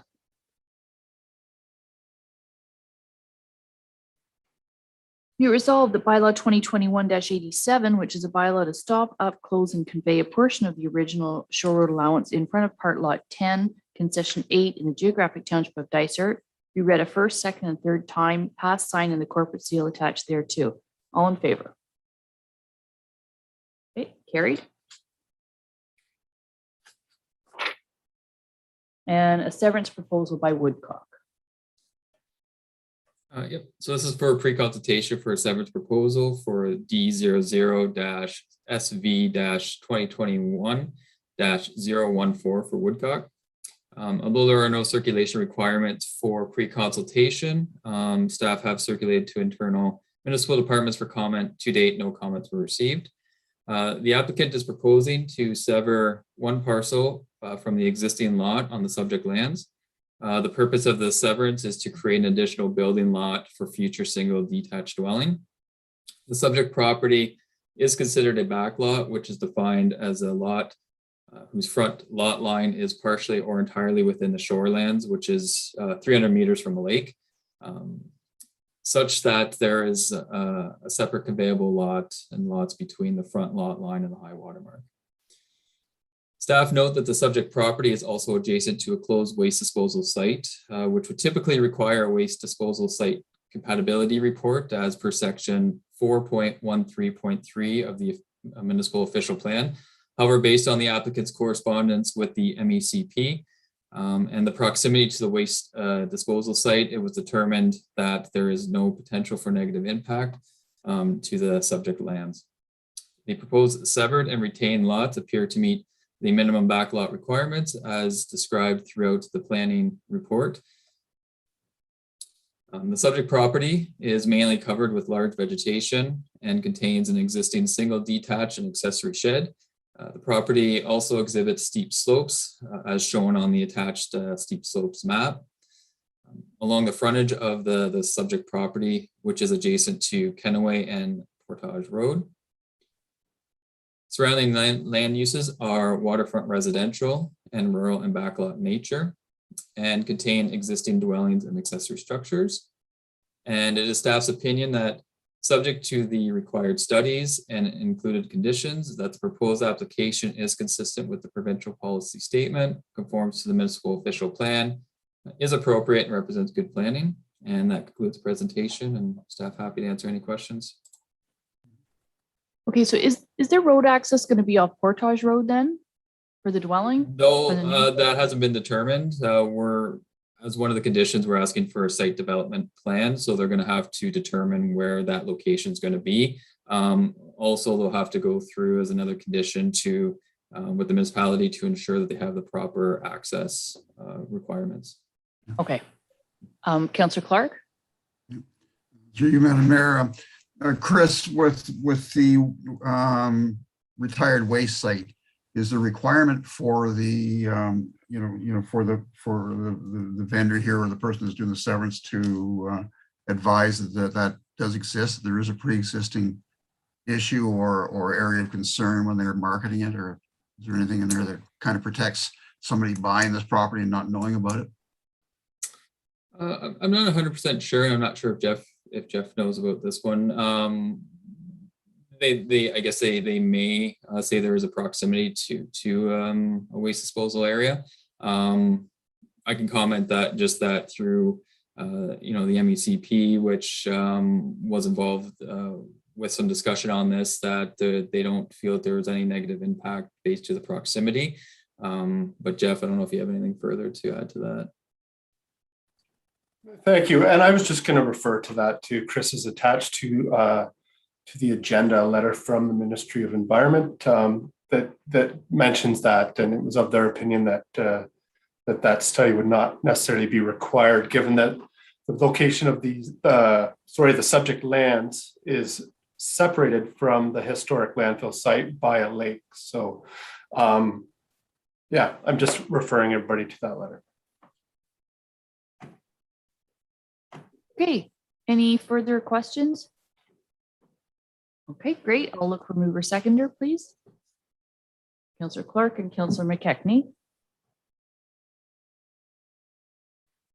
Be it resolved that council support the general principle for file number D00-SV-2021-014, lands of Woodcock, subject to the following conditions and comments received through the public review process. 1, registered owner to pay any outstanding taxes. 2, registered owner to pay all administration fees owed to the municipality of Dysart et al. Number 3, subject to parkland dedication fee of $1,000 for the severed lot. Number 4, subject to the submission of the County of Haliburton an environmental impact study. Number 5, subject to the submission of a site development plan to the satisfaction of the municipality of Dysart et al. To ensure there is a developable building envelope on the proposed severed lot. Number 6, subject to the registered owner providing a letter from MNRF addressing that the proposed will not negatively impact future aggregate operations within the area. Number 7, subject to a zoning bylaw amendment to the satisfaction of the municipality of Dysart et al. For the proposed severed and retained lots. And number 8, subject to the registered owner obtaining an entrance permit to the satisfaction of the municipality of Dysart et al. And number 9, prior to the endorsement of the deeds, the municipality is to provide a clearance letter.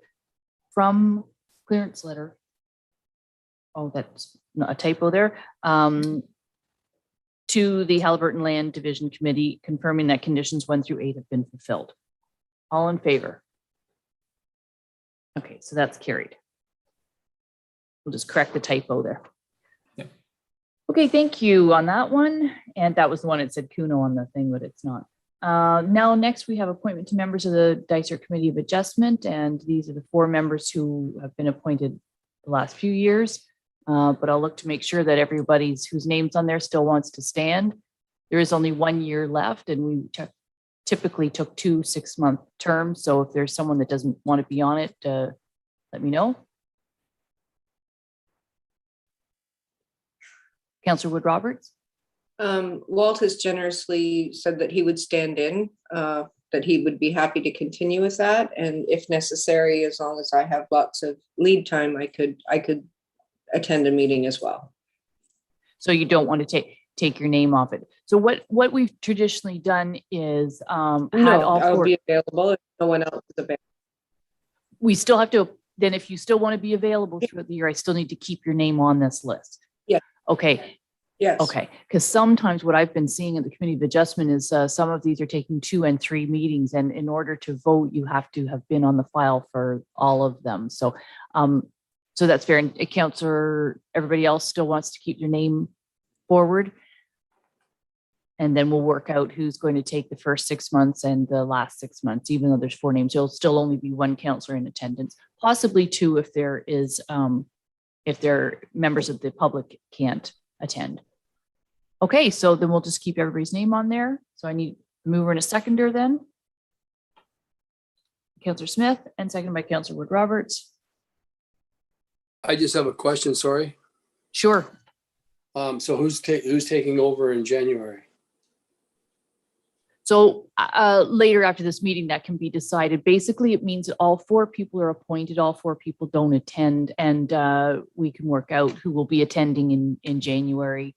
Actually, you can work it out amongst yourselves pretty much according to schedule. I know both Councillor Wood Roberts is busier than she ever thought she was going to be during, especially these last, whatever we're up to, 22 months or 20 something months. So, but all 4 names are appointed and we'll go forward. Is there a committee of adjustment in December meeting? There is? Yes, we do have a meeting in December. So that still stands. So prior to maybe around in a couple of weeks, you can figure that out. All 4 members are appointed. Okay. And Councillor Smith, you're on it right now. So likely it would be one of the other 3 who's ever available. Well, December is already corresponded to be me. So exactly. It'd be January that we could revisit who's going to serve the next few months after January. Okay.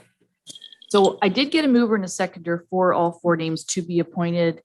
So I will read the resolution. Be it resolved that the following members of council are appointed to sit as members of the Committee of Adjustment for the 2022 calendar year, effective January 1st, 2022.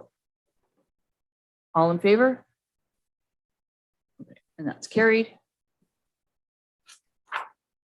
And next we have a letter by John Hadfield. And the letter's been included in our package. So and he's not a delegation, which is fine, but I think, Jeff, there's no staff report, but I'm going to turn it over to you. If you want to, I'm aware of this. I talked to Mr. Hadfield on the phone.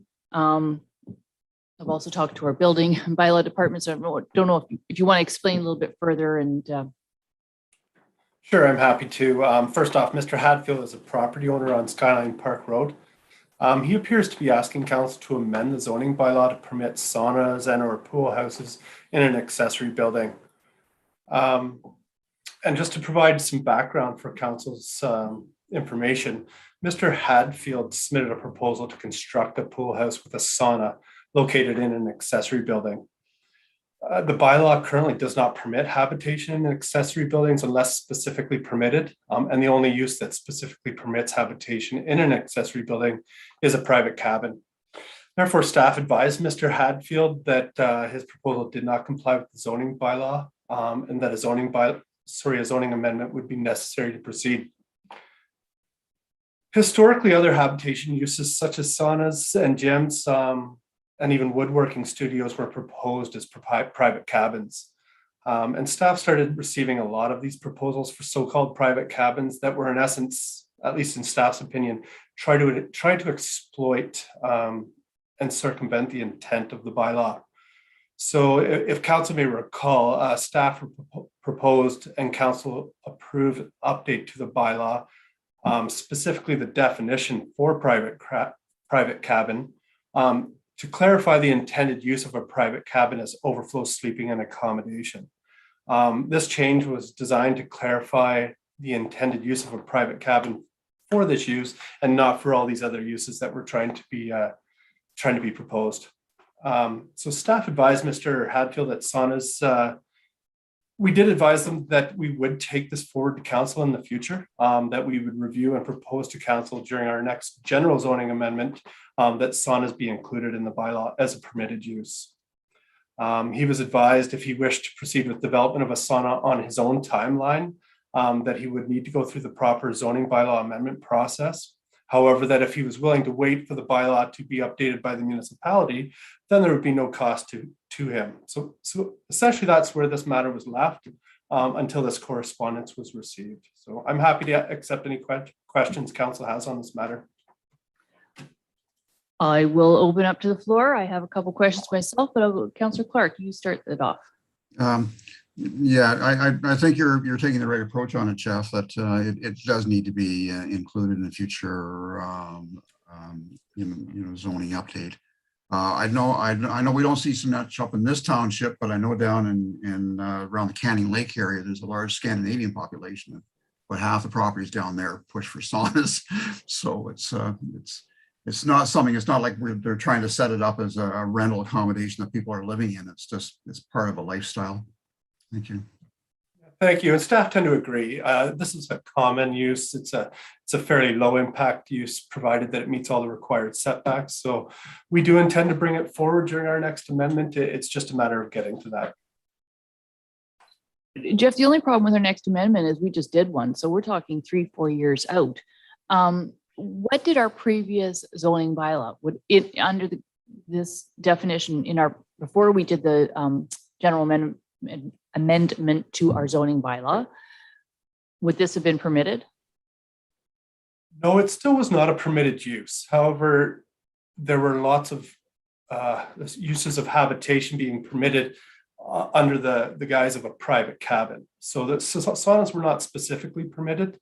But just for your information, the municipality still does a general amendment to its zoning bylaw. We try to every year just to clean up loose ends. There's some docking matters that we'd like to correct. The 5-year review happens every 5 years, but we still bring forward a general amendment. We try to every year. Right now, our timeline just does not permit it. And we're hoping to meet early in the new year. Okay, I did see Deputy Mayor Kennedy and then Councillor Smith. Yeah, I'm glad you clarified that we do an annual. It seems very similar to the Hamilton Smith proposal this morning, that it's actual language, not an error, but language changes, and I apologize for that inappropriate comment this morning. That isn't what I intended. It just seems to me that here's another example of best intentions gone wrong. And I'm glad that we're going to be able to amend it, but I'm just hopeful that it comes forward very, very quickly so that this person doesn't have to wait up to a year, basically, if you don't bring those amendments forward till next fall. So that's my only concern, is to expedite this matter. Thank you. Okay, thank you. And then Councillor Smith, you were next. Yeah, thanks. And just to your Kenny's point, it is something that needs to be done. It's not just in Canning Lake. I'm going to say boating around Kinesis, standalone saunas. I can't comment on ones that may be illegally in a bunkie, but standalone saunas wouldn't count in the dozens around a single lake. And frankly, it's not just a cultural thing. People who've had heart challenges would point out that one of the recommendations that medical authorities make in terms of addressing heart health is regular use of the sauna. And so nobody's going to be constructing these things in all likelihood in the next 3 or 4 months. But to ensure that we have something on the books that would make this a legitimate activity by next spring and summer would be very timely in my mind. So. Yeah, I concur. I think, when you read what an accessory, we know an accessory structure could be a garage. We know that that we also have, definitions of private bunkies and that sort of thing. But if somebody wants to build an art studio, that doesn't necessarily mean it's a dwelling. Habitation means that people are going in there. But I think it is a little bit semantics, and I think we have cases of this probably across our municipality. This seems like a really interesting use of build that he wants to do, but for him to go through on his own, the official zoning amendment is quite costly. So I really would like this brought forward for discussion at our next annual, whenever that can be, hopefully sometime early next year. Councillor Clark? Yeah, just through you, Madam Mayor. Jeff, you may be able to steal a little bit from the Minden Hills official plan. I'm pretty sure that the permitted building or structure within the shoreline area does include some sauna. So if you may just kind of bounce that off them, it might save a bit of work. Thank you. Yes, thank you, Councillor Clerk. our senior planner, Chris Orson, has already reached out to Minden Hills, and I have the provisions right in front of me right here. So we've already started our research into this approval.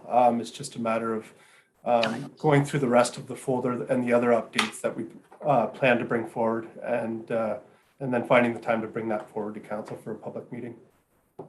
Yeah, and this is not in a waterfront zone at all. It's in a rural zone. So, yes, if it's an art studio, this is one particular request, but if it's an art studio, yes, a person is going in there, but is that a dwelling because you're going in to paint or do something, or what's the difference? I don't know. It gets a little bit tricky because people have garden sheds and I'm going in to do some gardening in my garden shed, and then is that habitation? So yeah, I think we need this reviewed about the definition of accessory structures, etc. And maybe if you could just get back to Mr. Hatfield that this will be reviewed. He still has a choice. He can still go forward. I'd like him to know that if he wants to continue on, depending on his timeline, he has that option. Right? Yep. Thank you. Okay. So a mover and a seconder who received his letter. Councillor Clark, and seconded by Councillor McKechnie. Be it resolved that council acknowledges receipt of the letter from Dysart resident John Hadfield regarding his concerns about the zoning provision for accessory buildings. All in favor? Okay, and that carries. And lastly, we have a letter to council from Andy Muirhead, which I thought when that letter came through, but it's not up to me to say so that it was missing. It didn't end the way a normal letter would. So we now have the complete letter, and that is on our agenda. And so he apologized for that, and that got sent out last night, but it is on our agenda today. Anybody want to comment on the letter? We just receive it for information. As we said with the delegation this morning from the HPTL, if he wants to stay notified of any, I believe where he lives would be in a notification area for any zoning, but if he wants to be on the record of receiving anything when something's coming up on an agenda, he can do so through the planning department. No comments on that? Okay, mover and seconder to receive his letter. Councillor Clark, seconded by Councillor Smith. Be it resolved that council acknowledges receipt of the letter from Andy Muirhead regarding his concerns with the development proposals on Wallings Road. All in favor? Okay, that's carried. I may, because he's not a delegate, I may possibly, Mallory, do we send someone in that resolution that we received the letter? I just would, well, all I was going to say was encourage him to contact the county as well. This is a joint issue in that whole proposal area that people are, while it's great to reach out to Dysart Council, they should also be reaching out to the county. So that concludes planning. So thank you, Jeff and Chris. Yes, thank you. Okay, and so next in section 8, we have minutes and recommendations from standing committees, and there are our draft minutes from the committee of the whole. I'll look for a mover and a seconder. Councillor Smith and Councillor Clark, so quickly. Be it resolved that council acknowledges receipt of the draft minutes from the November 9th, 2021 committee of the whole as information. All in favor? Okay, carried. And next are the Glebe Park and Museum Committee minutes. Any questions or comments on those? Does reference that I'm working on the getting quotes for the ski club garage. I still am working on that. The slow process. Councillor Smith, go ahead. Just the one other topic on those minutes, it said they were looking at installing some new lights in Glebe Park. I just want to make sure that whatever the action there is something that, is environmentally friendly and not going to impact anyone that lives in the area in terms of, what I'll call light pollution. Yes, well, first of all, where those two, so the two entryways, the timber frame entryways with the beautiful red steel Quite familiar roofs. with them. Yeah, yeah. Yes, so I think they were looking at doing some motion lighting, down lighting, just that would be tripped by person walking through the park in the evening. So that was where that was what the lighting that they were referring to. So it would not be offensive. You couldn't see it from anywhere, and it wouldn't be on permanently. It would just be on they're looking at solar powered motion lights. Yeah. And work within their budget. So mover and a seconder for those. Councillor Clark, and seconded by Deputy Mayor Kennedy.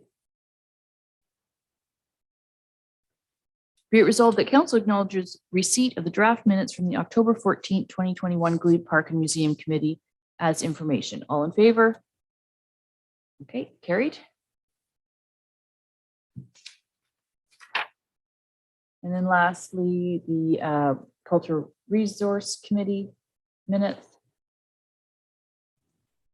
which unfortunately, as I say, did not have representation of council. So we need to check in when the next, because I wasn't there at that meeting as well. I am not aware. I have to check with Kate or Andrea Mueller as to when the next meeting is. I don't know if it says at the end of these minutes, or maybe through Mallory. It doesn't say next meeting date. So, and we are going to the issue over this name of Sam Slick Park. We're going to have some information on that. Councillor Wood Roberts. I think our next meeting is the 16th of December is what it's scheduled for in our schedules. Okay. Okay, thank you for that. Okay, so mover and a seconder to receive these minutes. Councillor Donaldson and Councillor McKechnie. Be it resolved that Council acknowledges receipt of the draft minutes from the October 28th, 2021 Cultural Resource Committee meeting as information. All in favor? Okay, carried.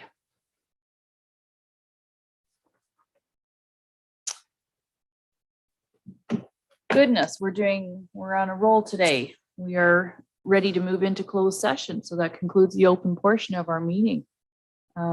And so at this point, I will look for a mover and a seconder to go into closed session. Councillor Donaldson and Councillor Wood Roberts.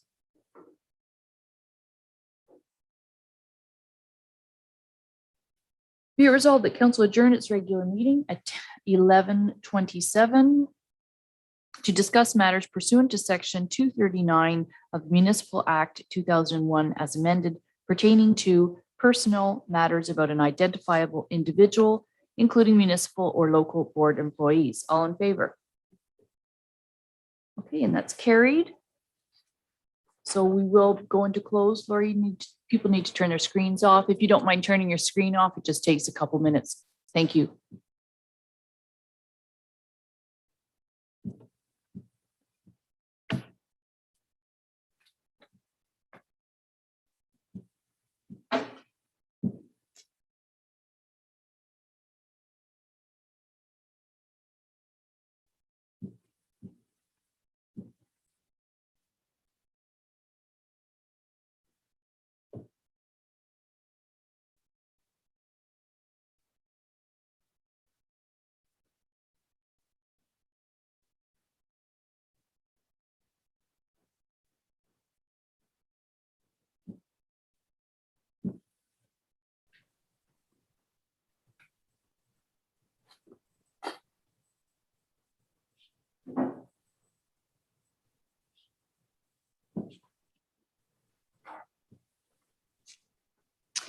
Okay, we're now back in open session, and there is one resolution coming out of closed. So I do have, that's regarding the landfill attendance.